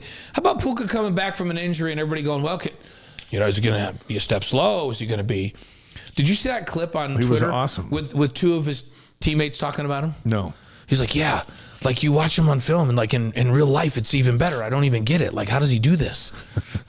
They were just mesmerized by it. He's just energy. Yeah. He's just energy. He's amazing. And it means so much to that team. Kingsley Suamati and Andy Reid, the Chiefs, will host the Bucs on Monday night. That should be a pretty spirited affair. All right, let's bring in our man of the hour. BYU Hoops, Colorado Christian in Provo on Wednesday, 7 o'clock on BYU Radio. Central Arkansas is at BYU in the season opener. That's next Tuesday night, November 5th, 7 o'clock Mountain Time on ESPN+. Blaine and Spencer and I will be on the call there. Mark and Greg Wrubell will be on the radio. And with that said, our next guest ready to get on the mic for his 28th season as basketball analyst for BYU Radio with Greg, a former Cougar, calls it like he sees it. It's our pleasure to welcome Mark Durant back to the Wise Guys on a Monday night. Hey, boys. Welcome. That can't be true. 28 years. Yeah, where did all the time go? What in the world? Yeah, it's crazy. It seems like yesterday, and then it seems like a whole lifetime ago, which it was. And I mean, you've called games of players who have kids. yeah, it's getting that point where, yeah, obviously I played with Marty Hawes and went through all his kids. And now Tyler, it's right there next to you. Yeah, well, I hope that I'm not calling Tyler's kids games. I hope I'm. Yeah, his are still youngins. So hey, we got a lot of hoops to talk with Mark Durant, but before we get to that, how about this football season? I love it so much. And it's almost even more special when nobody thought you'd do anything and then you do something really amazing. I know as a freshman, we'd lost Mike Smith, and there were some good teams there, and they picked us at the bottom of the conference, and we won a conference title, tied with UTEP, and went to the tournament, and it was so cool. I mean, it's just a special feeling for a team to bond together and do something great. Obviously, there's a lot more to go, but regardless of what happens, what they've done is just so fun. And then there's the Kalani side of it. He's just such an amazing, marvelous human, and you just want good things to happen for guys like that. And everything's coming together. I salute that team. It's so fun to watch. Is there some carryover when football has a great season? Does it help basketball in any way? Probably hurts it a little bit, to be honest. I mean, that was the talk before the season, right? Is that football's not going to be good, but basketball. Right. Wait till November. Yeah, wait till, we talk basketball all summer long, leading up to football, right? Yeah, but it's all good. You just. As I am getting older, notwithstanding my youthful appearance, Dave, I just grow to appreciate more. Why is your wife laughing when you say that? Well, I don't know why she's laughing, but she looks like she's like 25 years younger than you, by the way. My wife, Marilee, is here. Always so supportive. Marilee, and everybody says the same thing. Like when they see Brenda, they're like, "That's your wife?" I'm like, what are you looking at me like that for? Yes, that's my wife. And that's what happens. Everybody sees Marilee and they're like, that. In your case, that's your wife? Like, how did that happen? I may not look like much now, but when we were in college, we were something, Blaine. You're playing what? You're like 210, I remember. I was 210. Now I could start for Gary Pay at center is what I could do now. But but you were kind of tall, thin. Tall, thin. And you still like we're teaching. You still look good. You big, look strong great. legs, but kind of skinny otherwise, and so. Yeah, anyway, when I played, I had 4.5% body fat. Now I have 405% body fat. I wish I looked half as good as you. But anyway, the point is. Yeah, what was the point? That's always the question. Because Marilee laughed at that. And so these kind of moments where everything is going great, you just have to enjoy as a fan, because there's a lot of times as a fan it sucks. Yeah. It sucks hard. And this is the good time. So my advice to BYU fans is just let's enjoy this, because you don't know how long it's going to last. I wrote a story about that in the Deseret News today. Just enjoy it.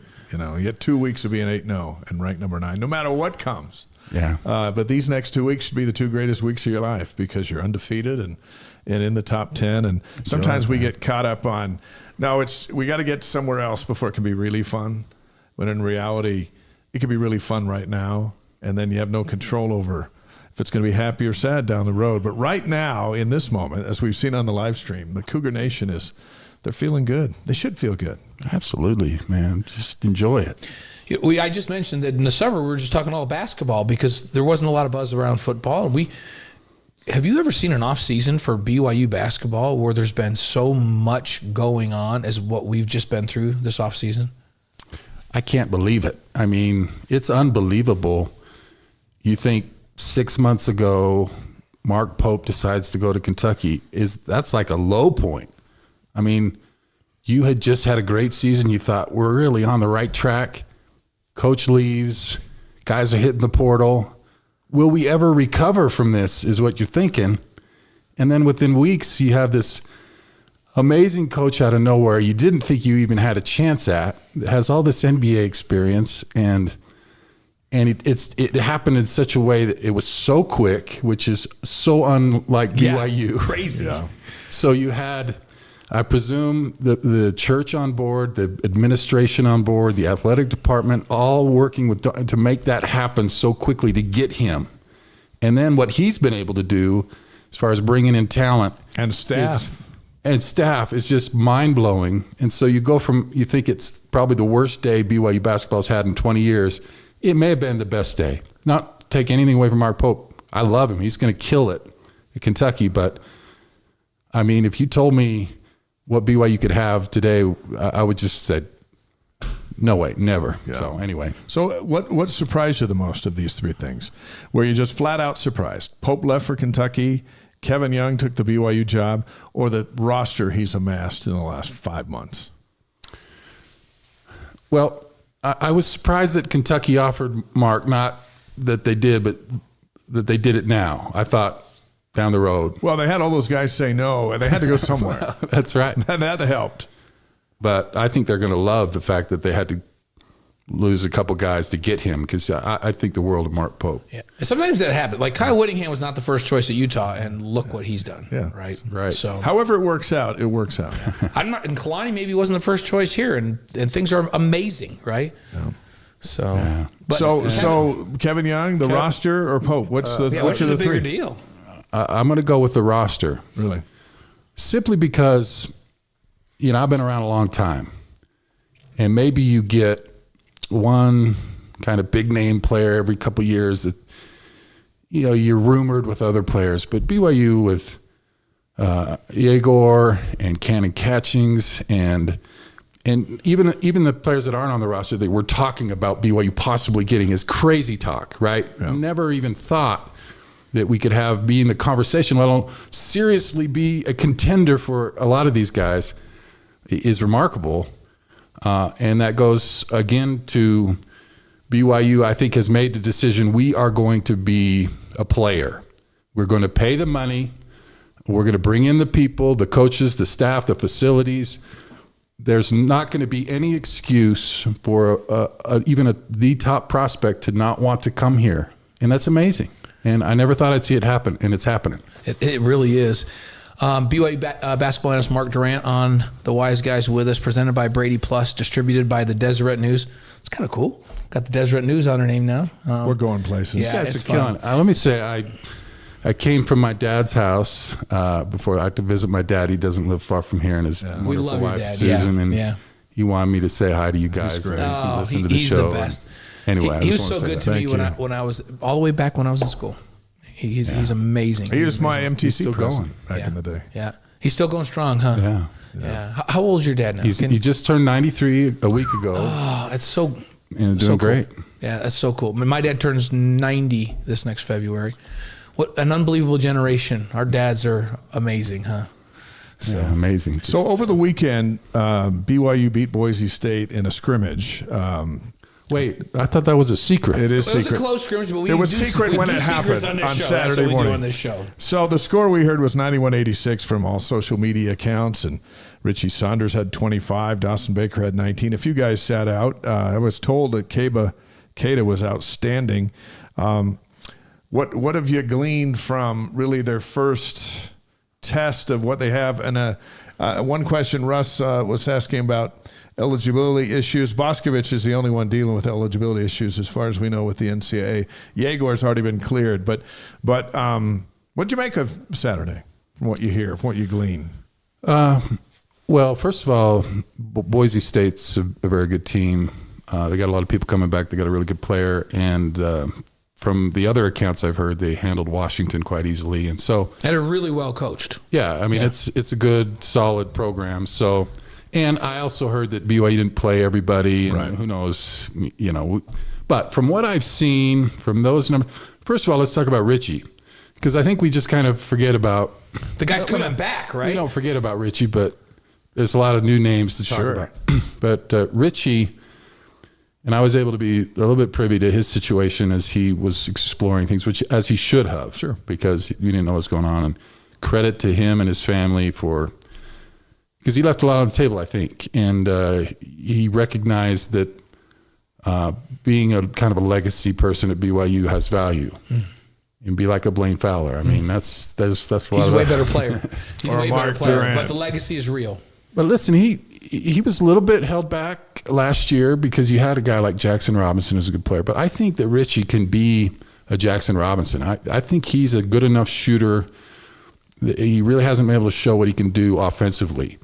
And that 25 points doesn't surprise me. I think he can be a real stretch shooter, but also is incredibly crafty and nifty around the basket. So, and of course, everybody loves how hard he plays and defense. He makes things happen. He's a glue guy. And his hair flops around. He rebounds. He does all the dirty things and is still skilled, right? He's incredibly level out there, and he's just a little Bird-esque because you kind of look at him and think, well, we don't have to worry about this guy, but he's a killer. Dawson Baker's kind of like that too. Yeah. We saw so little of him last year because of his injured foot, but now he's at 100% and flying. And I don't know, we're going to ask you for your starting five in a minute. I don't know how the minutes are going to be divvied up here, but Baker, we've told the story before when San Diego State was here and got beat last year. We were talking with Dutch after the game, and he asked how the Baker kid was because he didn't play. And we said, well, he's coming back off a foot injury. He's hoping to get in. And he said, yeah, that's their best player. And we're like, what? He goes, yeah, he lit us up for 3 years. That's their best player. When they get him back, they're going to be really good. They never really got him back, but he's back now. Yeah, I think the thing about Dawson is he's a playmaker. And how valuable is that to have in your team where it's not about you creating a shot for him, but he'll go and make a play. And whether it's for him or for someone else. And he's so quick.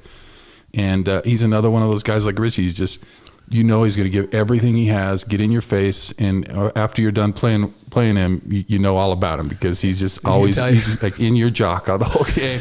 You know what kind of toothpaste he uses and his mom's middle name. It's that scene from Hoosiers with Dentine. Well, Dutch said about him, he said, first off, he gets anywhere he wants to on the floor with the ball, which I think is interesting. People used to say that to us when we were doing games about TJ Hawes. I don't think he had enough credit for that. He gets anywhere he wants on the floor, which is great for a playmaker, right? And he says, and he plays at different speeds. Like he'll accelerate and then he'll hold up and then he'll accelerate again. And he's really hard to stay in front of because he plays at these weird speeds and you can't defend him. I thought, wow. Those are some unique skills that Dutch described after playing him for 3 years. Well, and considering where it's coming from, I mean, that's a guy that has seen a lot of basketball and has great players, and they're just not just handing out nice things to say. I mean, right. he knows what he's talking about. And how important it is to have a guy like that because teams know you after a while, right? They know what you want to run, and they know how you want to get in your sets. And if you can be a guy that can get places even when people are trying to stop you, I mean, that's really important for an offense. With all of that, like, who are you most excited to see? You mentioned Jake Retzlaff, who comes out of Russia. There's Cannon Catchings, who's like crazy skill. We went and watched practice, and we're like, whoa, this dude can play as a youngin'. Or is it Richie Saunders or Dallin Hall? Or is it somebody else that you're most excited to see this season?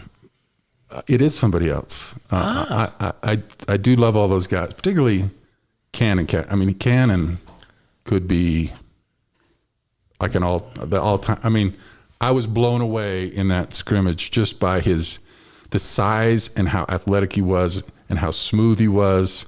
And how young he is. Yeah, I love that about him. But, it's when I heard that Kebaketa was coming from Utah, I was over the moon. I think I tweeted at the time, I said, when he steps on the floor for the first time in the Merit Center, he'll be the most athletic BYU player ever to do so. Wow. And I believe that. He's just got physical skills that are game-changing. And I looked back at that game in the Huntsman Center. No way Utah wins that game without him.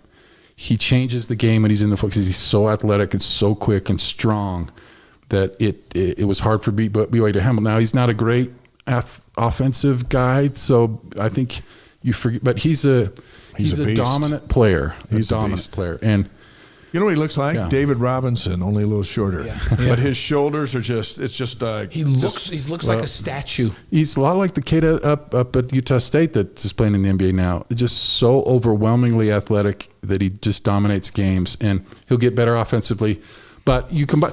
So, and one of the reasons is because BYU, the weakness I thought they had last year was depth at the big man. They got Foose and Ali Khalifa, but they were kind of hurt off and on, and they have a Tiki, but you have this wealth of size now. It's incredible with they're all tall. And Keita, and you got 6 or 7 guys that could play the 4 and 5, and they're all super talented. Before we ask you to reveal your starting 5, let's talk about the NBA kids. We'll call them that because Yegor Demon's projected lottery pick, and Cannon Catchings has moved up the list closer into the lottery from the NBA guys who are assessing freshmen.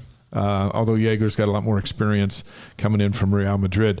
But these 2 kids, what do you expect from them? Could they possibly live up to being an NBA lottery pick at the Marriott Center in their first year of American college basketball? We've seen them in practice, and the Catchings, and I'll only preface this for your comments, but he made a fadeaway 3 in practice with a guy in his face, and Kevin Young turned around to us, and I was sitting by Dave Rose and his brother and a couple other guys, and he goes, that guy's going to be a problem when he figures this game out. And Dave Rose goes, what are you talking about? He goes, he doesn't know anything about what we're doing, but when he does, he's going to be a problem. What about these 2 kids? Well, both of them, and the reason you talk about NBA guys is because the NBA's got their checklist, right? Yeah. And they're the ones who are doing all the hype. It's not coming from here. Right. And a lot of times in the past, well, why doesn't BYU have a lot of NBA guys? They're certainly talented enough in skills-wise, but they don't check the boxes. And especially with the NBA nowadays, it's all 6'9", super long guys that can shoot the 3, can put it on the floor. It's all measurables? They're all the same. Yeah, 6'9", strong, can shoot, can dribble.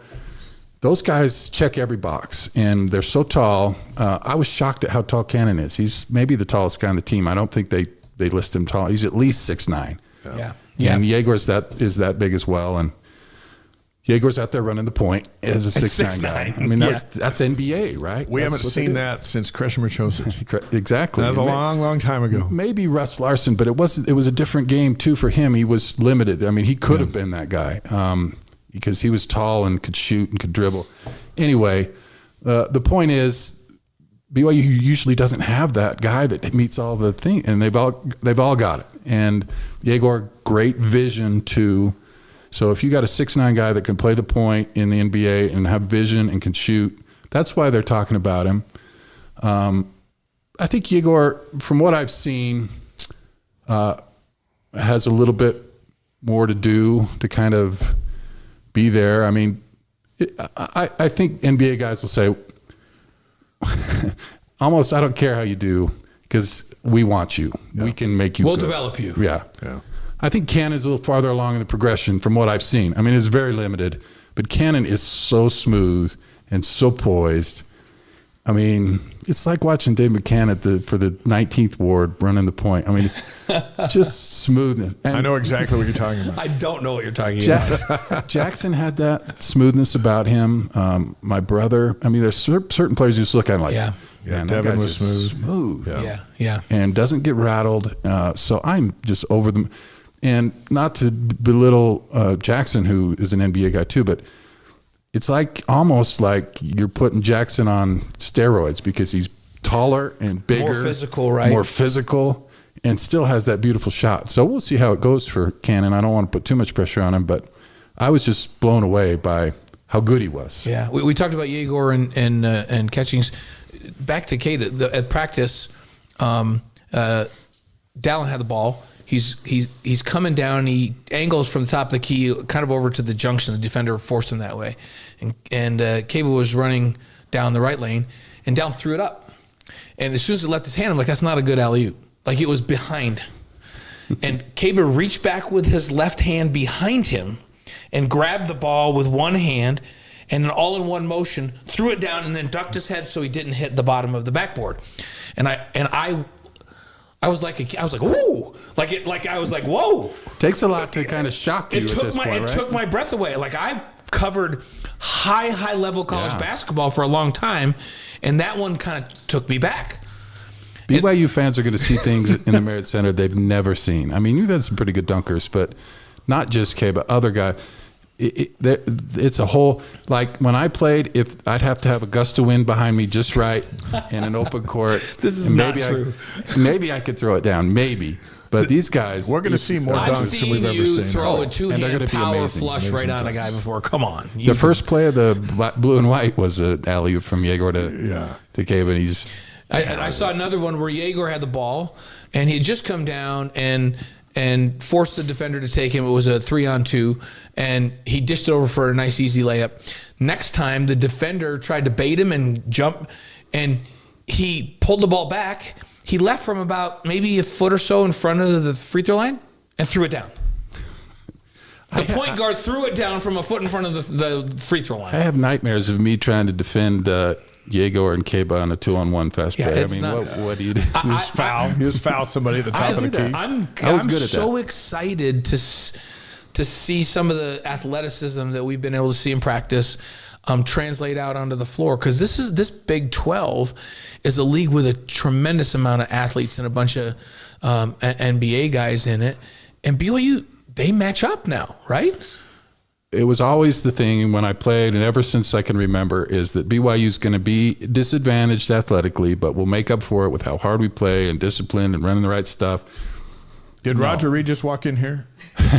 Did he just walk in and join the show? Well, we've heard that before. I love Roger. But it's not the case, right? That's not the case. There's no team in the Big 12 that's going to have any kind of physical advantage over BYU. And we haven't even talked about, I mean, the BYU has a team that they could put 2 starting fives and have that. I mean, sometimes it's been, well, maybe we can put together a 5 that can compete athletically, but if we go to the bench, it's. But you have 2. We haven't talked about Elijah Crawford, who I loved in that game. Mm-hmm. Trey Stewart, who looked really good and super athletic. And obviously, Foose is incredible. And, I mean, Kozlowski's got the big body, and Buskovic's got the big body. And Kozlowski's got a beautiful shot, right? Beautiful shot. And so whittling it down to a starting 5 is going to be a challenge for you. You can do this for us. I've been stalling on this. Now, here, it's time, by the way. Mark Durrant, former Cougar, current BYU broadcaster on the Wise Guys, live on YouTube, Facebook, Twitch, and wiseguys.com, ready to announce his starting 5 of this amazing roster. I'm going to spoil the first one for you because I believe he's on the list, and we haven't talked about him yet. But how big of a role will Dallin Hall have on this team with all the newness? Well, I guess since we're in football, I mean, he's going to be the Jake Retzlaff. I mean, he's going to be the guy that makes everything happen. He may not be the best athlete or best player, but he'll be the guy that is going to run the show. And for BYU to have success, he'll need to play well and be smart. But he's got so many weapons, and I love Dallin Hall. I mean, he's going to be an all-timer. He reminds me a lot of Nate Call back in the day. That's a good one. Yeah, a little taller, just a bulldog, little taller, probably a better shooter. I don't want to get Nate mad at me, but Nate was more of a distributor. But Dallin, and he was among the best. Yeah. But he'll be terrific. So I'll Dallin's say going to orchestrate it all. Write him down. Dallin's in there. Dallin down. Okay, number 2. Who do you got? Well, let me caveat what I say. Now, remember, you can only do 5. Then we'll talk about the bench. We'll talk about who's coming off the bench. But well, who are I'm the just 5? saying, this is starting 5 for day 1. Okay. It may for change. Tuesday night. Next Tuesday night. January 1 may be different. Okay. All right. So I think Yegor will start. I think Cannon will start. I think Richie, because, he's earned that. He's a veteran. And then probably Foose, because, again, he's earned that. Now, there's going to be guys coming for all of them, but I think that's probably what you start with. You get your experienced guys, and you mix in your 2 best newcomers. And let's go with that. So you got Foose over Caba. Now, you think, yes. At least, for the first 6 minutes or so. Yeah, that could change. And I love the prospect of having different combinations of Foose and Kada and Boskovic and even Cannon. And I mean, the reason that I don't put them in there, because I think that Cannon and Yegor are so big that they can guard the 3 and 4 with no problem. Right. So you don't need Caba, but I like, Coach Young's going to be able to have a lot of different options in playing guys and stretch 5s, and anyway, that's going to be fun for him. He can put different people together depending on the matchup that week, Right. and which is kind of fun to have that number of weapons. Who's off the bench first? I'm gonna say Keita, Trevin Nell. And we heard Trevin's just not missing. Yeah, they're talking 40% for the year from 3 for him. Well, you That's talk their about expectation. I mean, talk about just seeing a guy. You watch him shoot maybe 5 times. You're like, this guy's a great shooter. I mean, he just has the most prototypical, beautiful shot.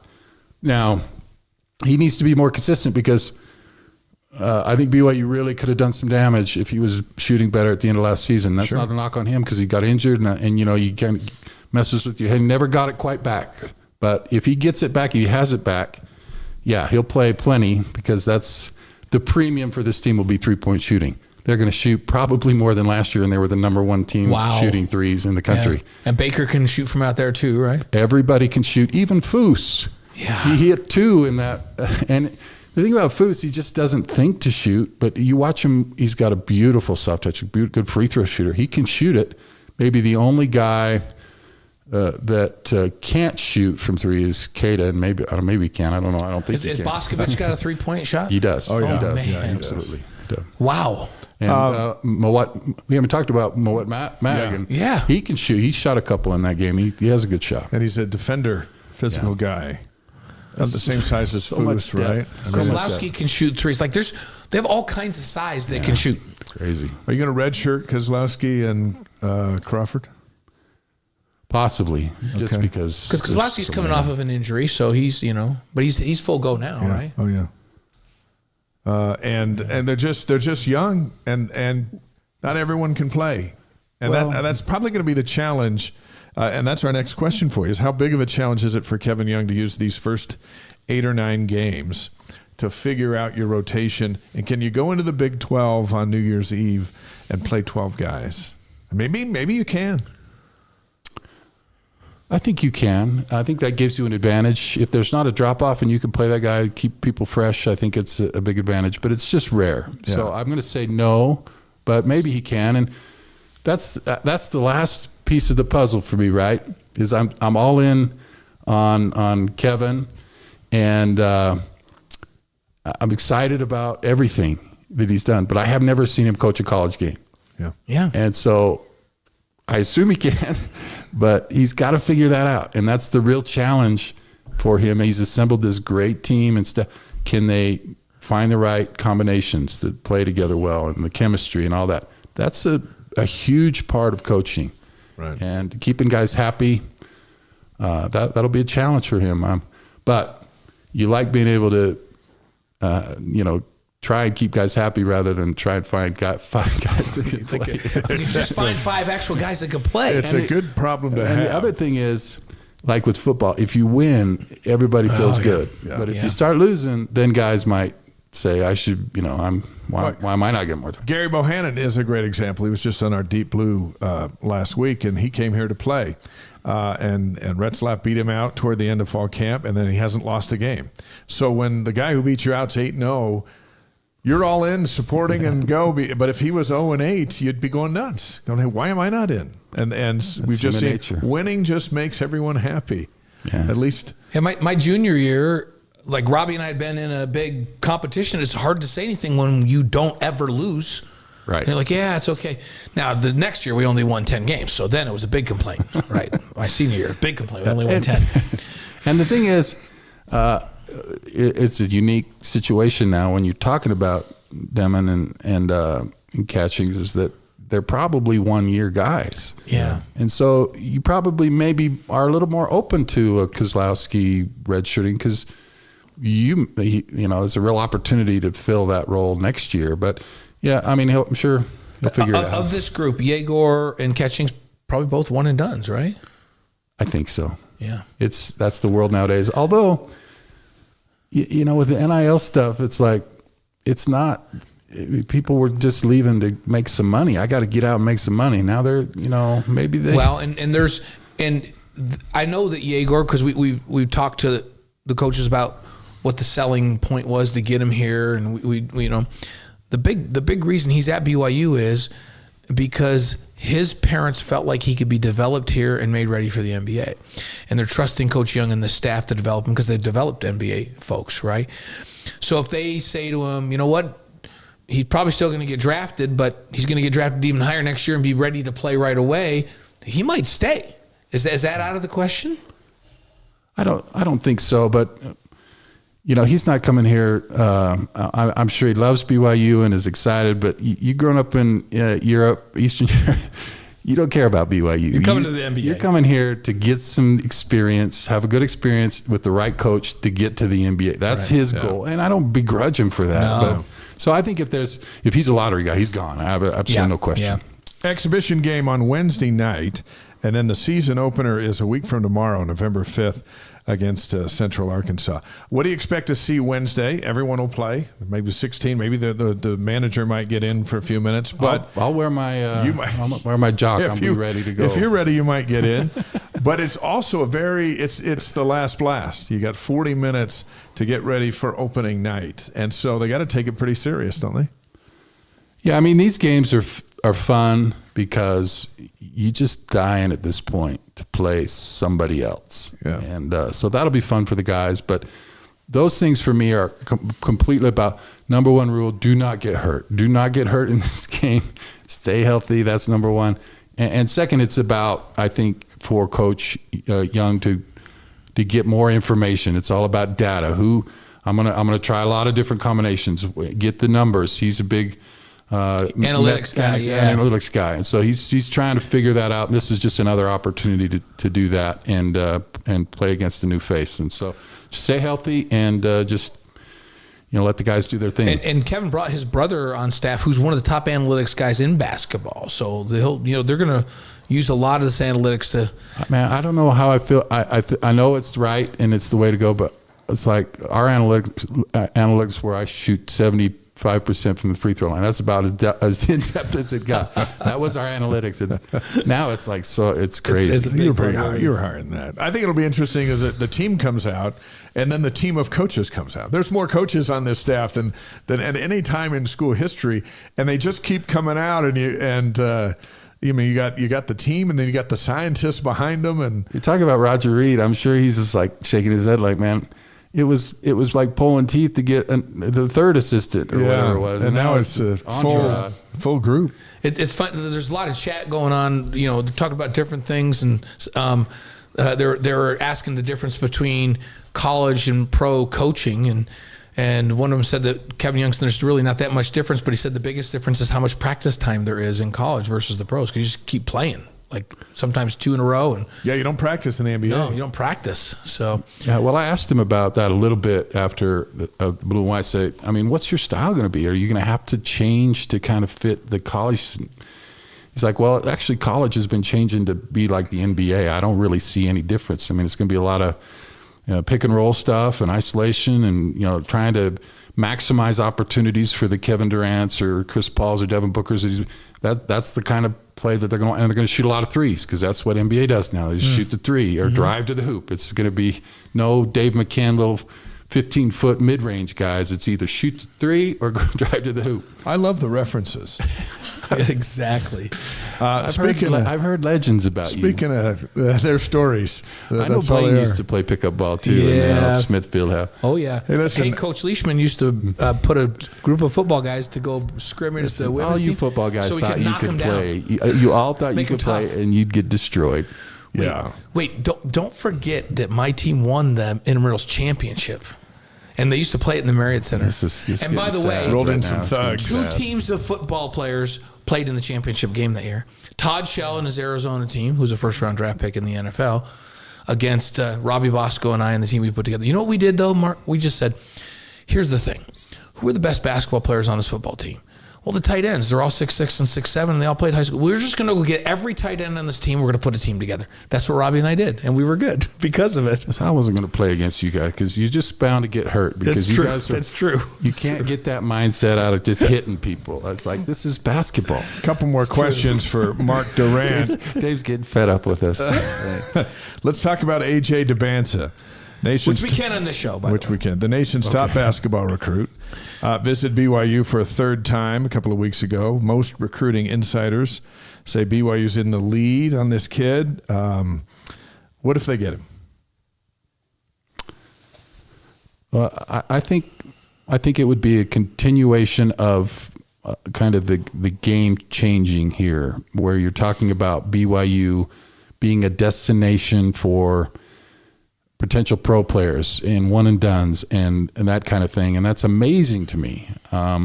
It's a little bit kind of where Gonzaga has gotten, right? That their continued success, that players know if I go there, I'll play and we'll have success and I can go to the NBA. And if BYU can consistently and put Yegor and Cannon in the NBA and then get in the top recruit, which is, I cannot stress to you how unheard of this is. Maybe you had Sean Bradley and even Jimmer wasn't highly touted coming out. I mean, Danny Ainge. So that's Danny Ainge, Mike Smith, Sean Bradley, maybe, and Devin was McDonald's All-American. But it's so rare.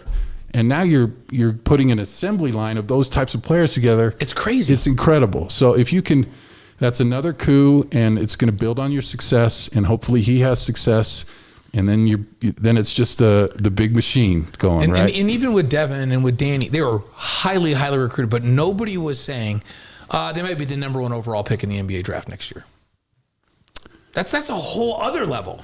Yeah, and in the past, you've had guys similar to that have at least given acknowledgement to BYU, put them in the mix to be kind because they're members of the church. Their parents asked him to. This is legit. It's crazy. Like BYU's in the front position for him.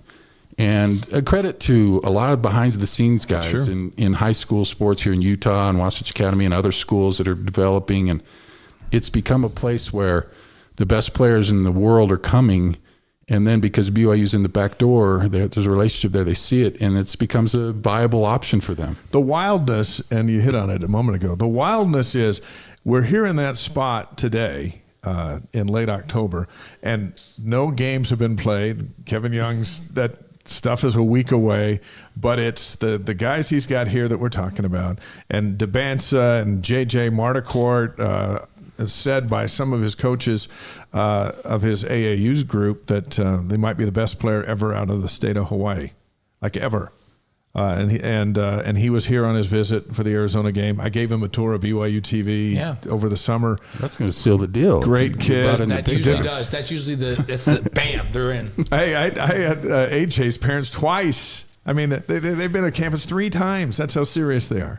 And it's no secret because wherever he goes is no secret. It's everywhere after, and there's no secret he ran out with a football team out to the 50-yard line when Arizona was here because they're all the video. And it's like, well, I've never seen that before. Well, we've never seen this kid before.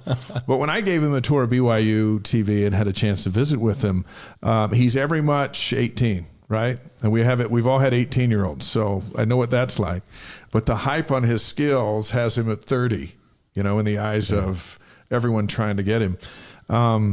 So when you talk about coming to a place where there's less distraction, an NBA staff, an NBA strength and conditioning coach, a BYU environment in the toughest league in America, and his parents absolutely love Danny Ainge because they're from Boston, there's no knock on him coming here. And other programs might go, what? I can't believe he chose BYU. They must have paid him a fortune. When in reality this is kind of the place where he wants to go to launch his career.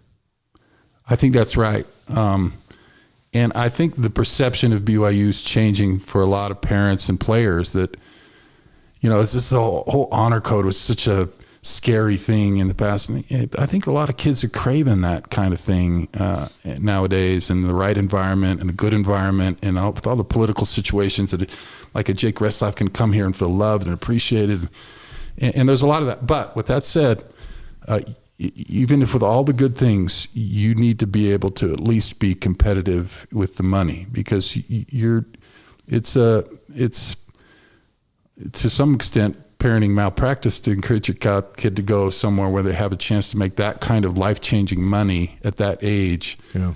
But So I'm not saying BYU has to be the very top, but they have to compete with Kentucky. And if you want to be there, you've got to compete if you there. Want the number one recruit that's probably a number one draft pick, you have to pay money where that's not part of his decision making. Does that make sense? Yeah. Everything else. There's the emotional side, and then there's Right. the business side, right? And the kid comes in, has the greatest visit of his life, and blah, blah, blah, blah. And then the business guys go, well, here's how he feels. He doesn't know how he feels, so I'm going to tell you how we've decided he feels. Yeah. And then all of a sudden, it's a business. Yeah. I do like that, because we talked to Kevin. We were at lunch with Kevin. We talked to Kalani all the time about this. And Kevin makes no bones about it. Some years, there are going to be a couple of lottery-type one-and-dones that fit the culture here and want this. Some years, there aren't going to be any. And he says, we're not going to go after the most talented player in the country if we don't think he would fit here.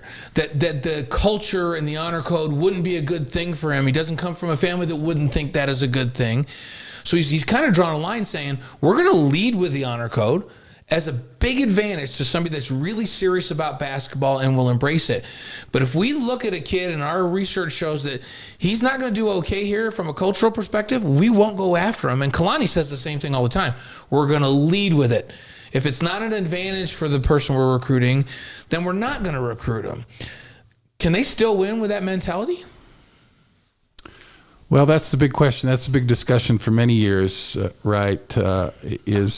In the early 2000s with football, I think there was some concern that you were bringing in guys that didn't love that philosophy, and just to have those kind of athletes. And I think it was a little bit messy at times, but I think what you have to do is not have all your eggs in one basket, so you can be a little bit have a little bit of discretion. And what I like about this staff is he's got guys from all over the world in different areas, and you can get in guys from Africa that might, and like Foos and Europe that maybe are a little bit more friendly to the honor code as a thing, but you have a big basket. So if there is a guy that is awesome, but you kind of feel like he's not the right fit, but you got to take him because he's awesome. But if you have other awesome guys, you can have a little more discretion in what you want. Kalani says that there's enough guys that fit now,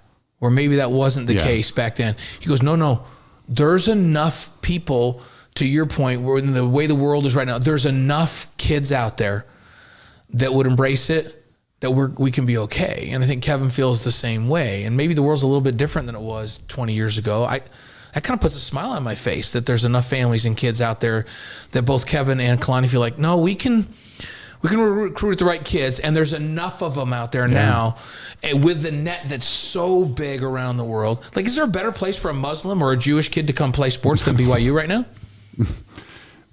Maybe, but I don't know. Talk to the starting quarterback. I think he would say that it's working out for him. I mean, I'm talking to Foos like I tell Muslim kids it's the best place to ever be to live your religion if you're Muslim. That's so beautiful. I love it. I love that BYU is that place, is at least for a lot of people. And I love the different perspectives and Muslims and Jews and LDS. I mean, that's how it's supposed to be, right, man? Yeah. Let's bring them all in and let's kick some butt. Elder Gilbert was on the show last week, the Commissioner of Education, and we were talking about all these things. And we talked about NIL, and we talked about what we're seeing with basketball and in sports in general. And his point in a nutshell was chase a dream, but not at the expense of our values. And if you can do both, go for it. And if the day comes when you can't do both, then sports will be out the window in a heartbeat, because BYU isn't going to move away from its values. But values is that kid is that a high value kid? Not is that a high value return missionary LDS kid? Is it a high value moral character kind of guy that can come to BYU and enjoy the experience, become better, and then go on to other things? And we're seeing that in the last couple of years for sure, as these rosters have been built better, with more talent, and let's be honest, with fewer LDS kids, because BYU is now a place where more kids want to come. And I think you go back to his point of if if athletics is meeting the values. He says, we don't look at the TV ratings and see 4 million viewers on Fox, and that justifies where we are. We look at what's going on, and does the product, does the coach, does the team, does it meet our values? And if it does, then that's the direction they want to be. Well, LDS faith is marvelous. I love it with all my heart, but it doesn't have an exclusivity on values. Right. And if you could, I mean, has there ever been a better representative of the LDS faith than Jake Retzlaff? I mean, he's awesome because he has those. It's about the value. He's a good person. He's faithful, and you go down that roster and you can name one player after another that's embracing their BYU experience, no matter where they came from or what they believe. And and they're not all going to be perfect when they come. I think Jamal Williams is a phenomenal example, right?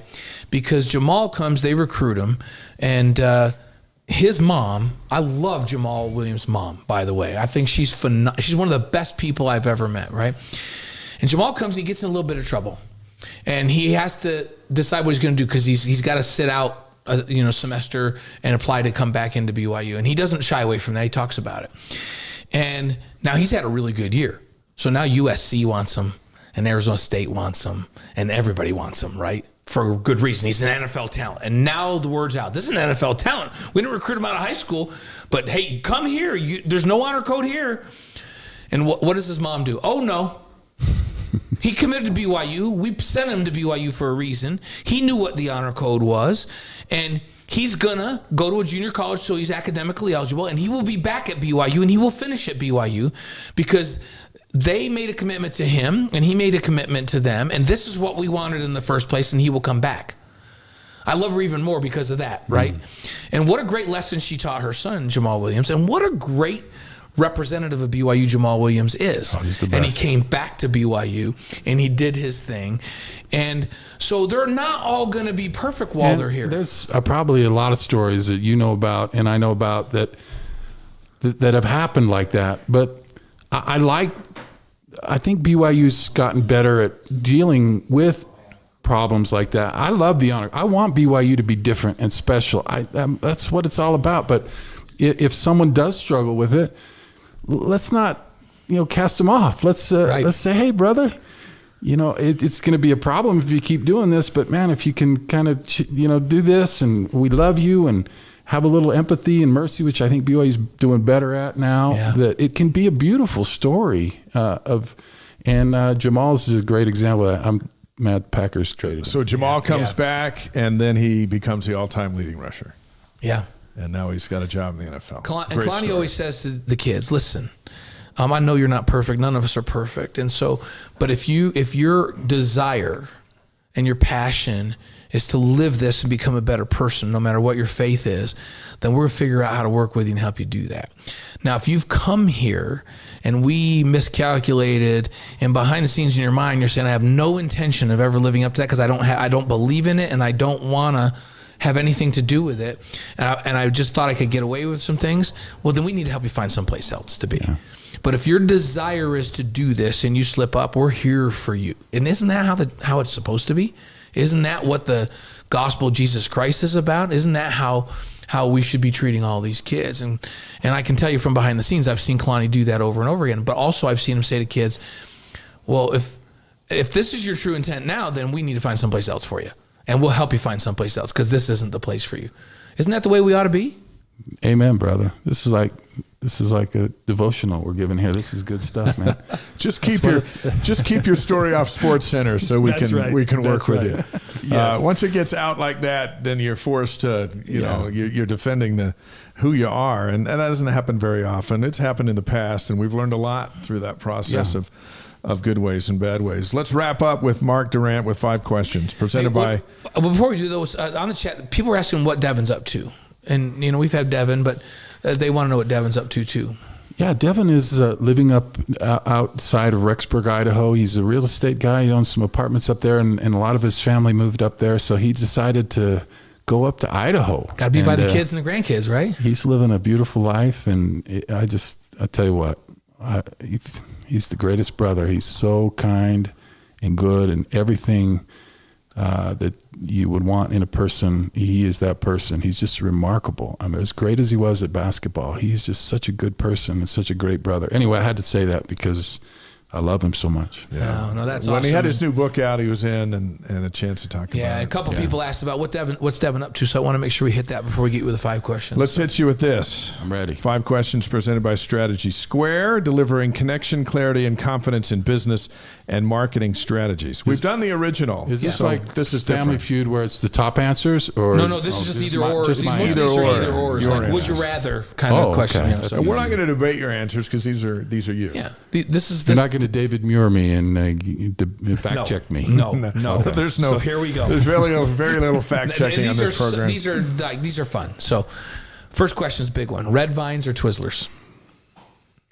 Pass. Go back to the store and get a different candy. No, you don't like either. You don't like licorice at all. No. What happened? Yeah, what happened to you with Twizzlers? I was raised right. I like black licorice, okay, which people always are repulsed by. Let's but I just like- stop. Because black licorice Let's is just what's move on on. the I'm gonna inside go of Good black- Plenty's. Let's just move on to the black, next thing. black licorice on the Once you inside of a mention Good black Plenty's. There's nothing licorice, better. I've forget already it. destroyed this segment. I'm Move sorry. on. for being That's all so fine. Move disagreeable. on. What do you take, Dave? I'm a Twizzlers guy. I like red vines. See? And we still love each other. The country's so divided. It's, We're Americans.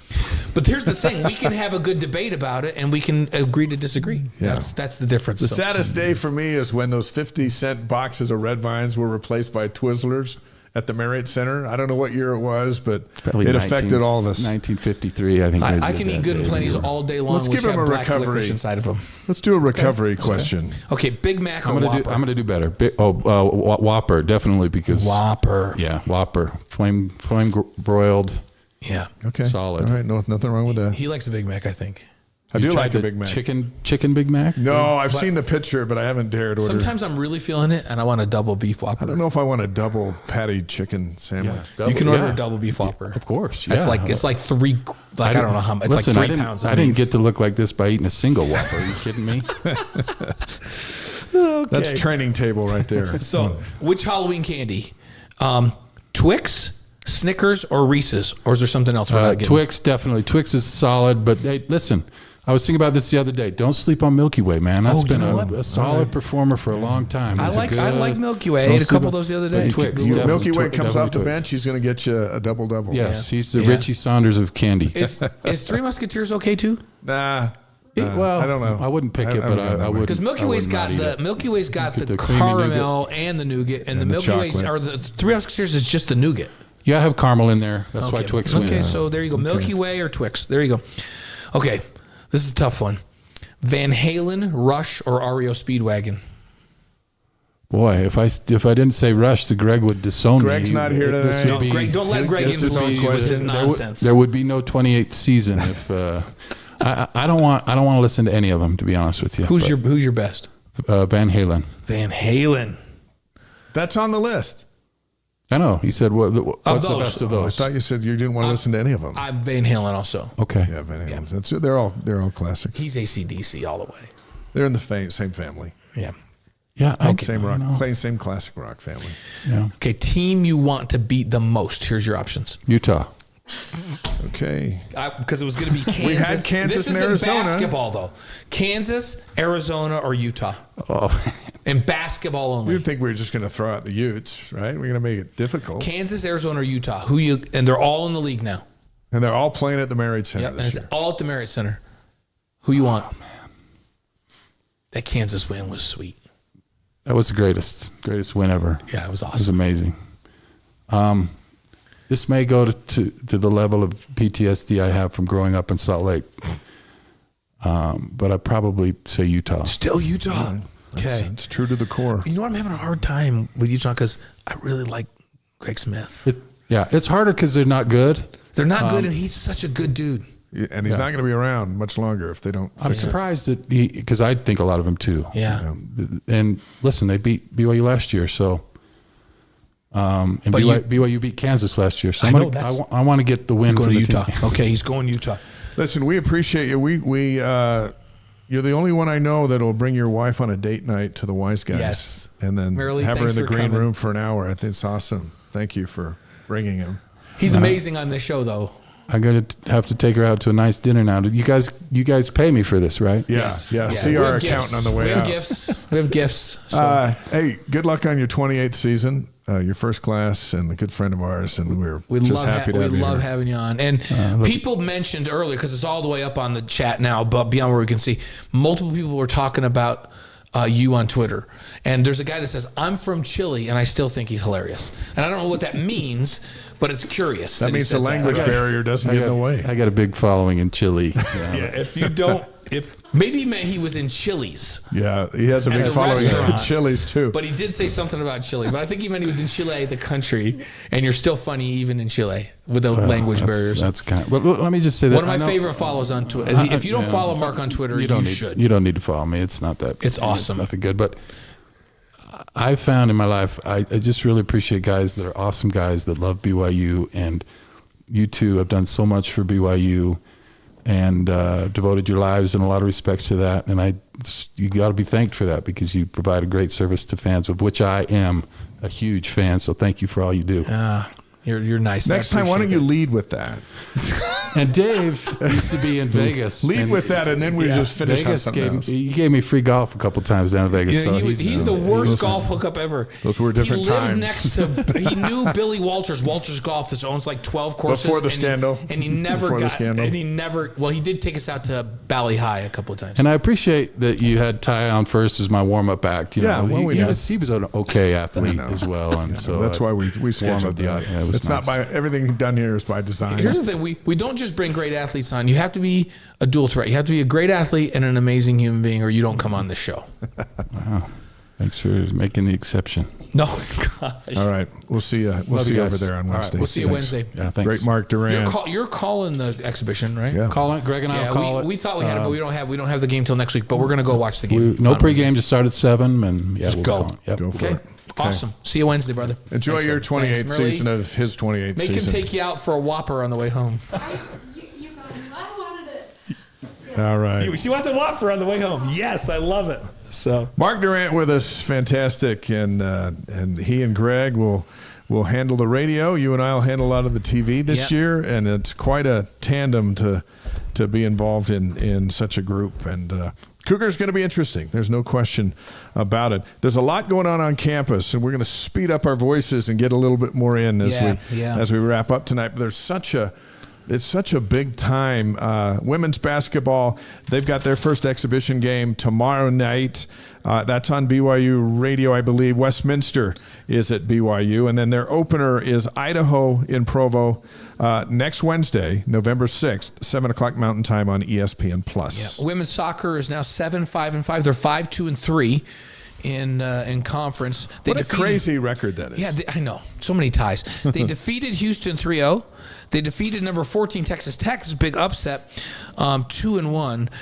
Remember, the Red Raiders hadn't lost in 27 straight Big 12 regular season games. That's such a huge win in Lubbock for BYU. That was kind of like BYU beating Kansas in basketball. That's a huge one down there. So this week, Big 12 championships start Wednesday in Kansas City.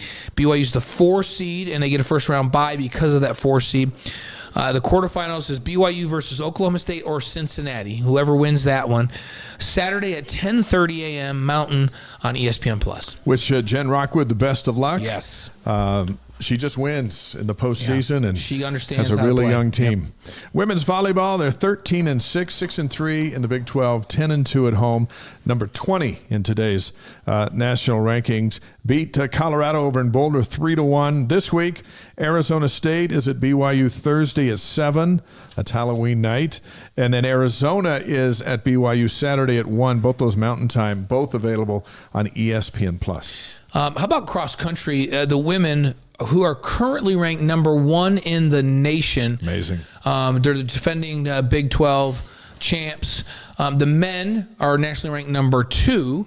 Next up is the Big 12 championships. That starts this Friday in Waco, Texas. Our Cougar Board question of the week. If you're not familiar with Cougar Board, it's the largest online community of BYU fans. Thousands of posts every day. This one is from Curdy, one of their insider subscribers.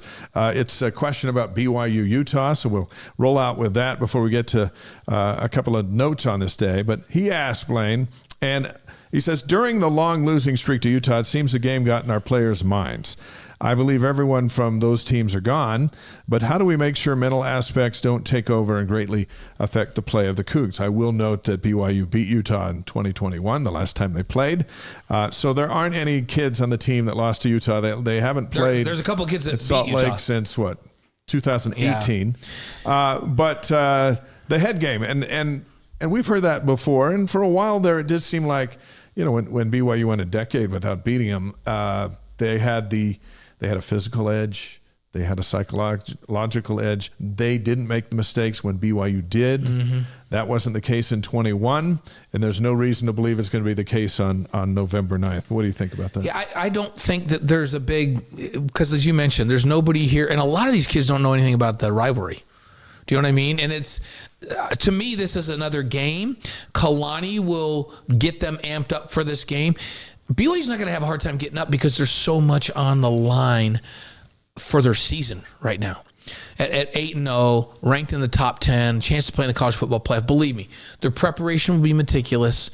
Their being up for the game will be unquestioned. And here's what I love. I feel like this is a team that gets that you got to come out of the gates and start fast. These last couple of games, they've just jumped on teams and been ready to play, even in the day. Yeah. Right? Now the Vampire Cougars will be out for that 8:15. It is a night game. And so I just don't think that that's going to be a big issue this time. They haven't played them enough.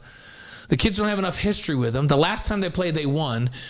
And Utah comes in reeling a little bit. They may feel like this is their Super Bowl. They can ruin BYU's season. That only carries you so far. This team has been so focused and so good in every aspect and so disciplined. I just feel like BYU comes in this in a really, really good place with a ton to play for. And they can't ruin BYU's season. They could ruin their undefeated season, but BYU 8-1 and then get Kansas at home and then Houston at home. Even if they were to lose, they're still in have their destiny in their own hands. Yeah. For the Big 12 championship and the college football playoff. I just don't see. I think BYU will be ready to go in 2 weeks. We're going to preview this game in great detail next week. On this day, October 28th, let's roll out. 1492, Christopher Columbus sights Cuba and claims it for Spain. I kind of wondered how that went down. Is that like finding somebody's wallet and going, this is now my wallet. It's mine. That's how it goes. Hey, that's Cuba. That's Spain. I'll take it. So that went down today. 1790, New York gives up claims to Vermont for $30,000. How does that make Vermont feel? It's like, hey, you know what? For $30,000, you can have them. We don't even want them. 1793, Eli Whitney applies for his patent for the cotton gin machine, and all of us wearing jeans appreciate him. It changed the world. Yeah. 1886, the Statue of Liberty was dedicated in New York. The first ticker tape parade happened in New York City. Up that, they call it the Canyon of Champions, down in the southern part of Manhattan, where now if you ever go there and you walk it up south end of Broadway, there's placards, little metal plaques in the street as you walk up, and it's like a history lesson on both sides of the street. Take your kids and walk up and just walk history up the Canyon of Champions. On this day in 1936, the Statue of Liberty was rededicated after it got spruced up. Right. 1959, American Football League awards Ralph C. Wilson a franchise, the Buffalo Bills. On this day in 2022, Swedish engineers produced the world's first female crash test dummy. Yeah, because you have to know if girls are going to survive or not. Why was it that us guys were the crash test dummies for all those years? Because we're not that smart. So, hey, let's do birthdays. On this day, October 20th, 1936, Charlie Daniels was born. Devil went down to Georgia. He was willing to make a deal. That's a great. No, he's looking for a soul to steal. Yeah. He was in a bind. He was way behind. He was willing to make a deal. It's like a Halloween song. Well, you play pretty good fiddle, son, but give the devil his due. I bet a fiddle of gold against your soul because that thing comes. Who do you like better, Charlie Daniels or Garth Brooks singing that? Garth Brooks. You like his better? Yeah. 1955, Bill Gates was born on this day. Founder of Microsoft. Changed the world. 1967, Julia Roberts. 1972, Brad Paisley, the son of our friend Doug. That's right. Paisley was born. Brad did a nice job singing the national anthem at the World Series the other night. Great musician. So October 28th, deaths of note. Yeah, 2006, Red Auerbach, the Celtics Hall of Fame coach, won 9 world championships. On this day in 2022, Jerry Lee Lewis of Great Balls of Fire. Goodness gracious. In 2023, Matthew Perry from Friends. Our Wise Guys inspirational quote of the week is from Linus from It's the Great Pumpkin, Charlie Brown. Only appropriate on the week of Halloween, right? Yeah. So on Halloween night, I start over. On Halloween night, the great pumpkin rises from his pumpkin patch and flies through the air with his bag of toys to all the children. You know what? As a kid, I just wanted that to be true. You wanted it to be true. You find a sincere pumpkin patch, you sit in it, and he had a chick, right? You know, he had Sally in there. Yeah. Didn't work out for him there, and the pumpkin never showed up. But hey, he'll be out there on Thursday night. Yeah, no, absolutely. This year might be the year. Thanks to Ty Detmer and Mark Durant. Great guest tonight. Next week, Steve Cleveland, Scott Mitchell, Utah football radio analyst. We'll also have the alumni heads from BYU and Utah together to talk about this massive food drive that they're doing in and around the game. That's going to be life-changing for a lot of folks here in Utah, so we'll get all the details next week. The two schools going to do some good. And so excited to have Steve Cleveland, who's been our friend for a long, long time, and Scott Mitchell, who I've known since he was in high school. And he was down at Springville and thinking about where he was going to go. He and I have been having conversations, and he and I and his dad since then. So we're excited to have Scott on the show. What a week next week. Just take this week to rest up, because the emotional, the stimuli from next week, 2 men's basketball games. That's right. Season opener Tuesday, and then we're back at it Friday night. This is the crossover season when you and I just are everywhere. It's nuts. Utah BYU football game Saturday night, 8:15 Mountain Time. We're on the air at 6 Mountain Time with game day leading up to that one week from Saturday. And thanks, Brett, who's telling us an amazing show. He appreciates what we do. We'll keep it up. We appreciate that. And Linda Murray, great show, great guest. We agree. Thanks so much for joining us on the chat. We love all of you that come in with us live, and we love everybody that downloads it and we just love everybody. Every month, but you're a special group that comes on the chat and keeps us going here on Monday nights. We appreciate all of you. We had a live one tonight. Hey, my book, C is for Cougars, available at Deseret Book, DeseretBook.com. Perfect Christmas gift for BYU fans, young and old. I don't mind making that pitch. Nope, it's a great cool book. Thing to have. It's on my desk every day. And it's on my desk, too. It should be on your desk. How come it's not? Sometimes I need a break from the craziness of work, and I just go through a few pages. You know what I'm going to do? I'm going to read the alphabet. And I have some memories. That come from that. So. We wish you a happy Halloween. We'll see you tomorrow night, 5 Mountain Time on After Further Review. Yep. We're going to look at 40-some plays from UCF and take an early look at Utah. Yep, we'll do that. Hey, BYU football's 8-0. Everybody ought to be feeling good. Have a great week. Feel good. Wise Guys is presented by Brady Plus and distributed by our friends at the Deseret News. We'll see you next week.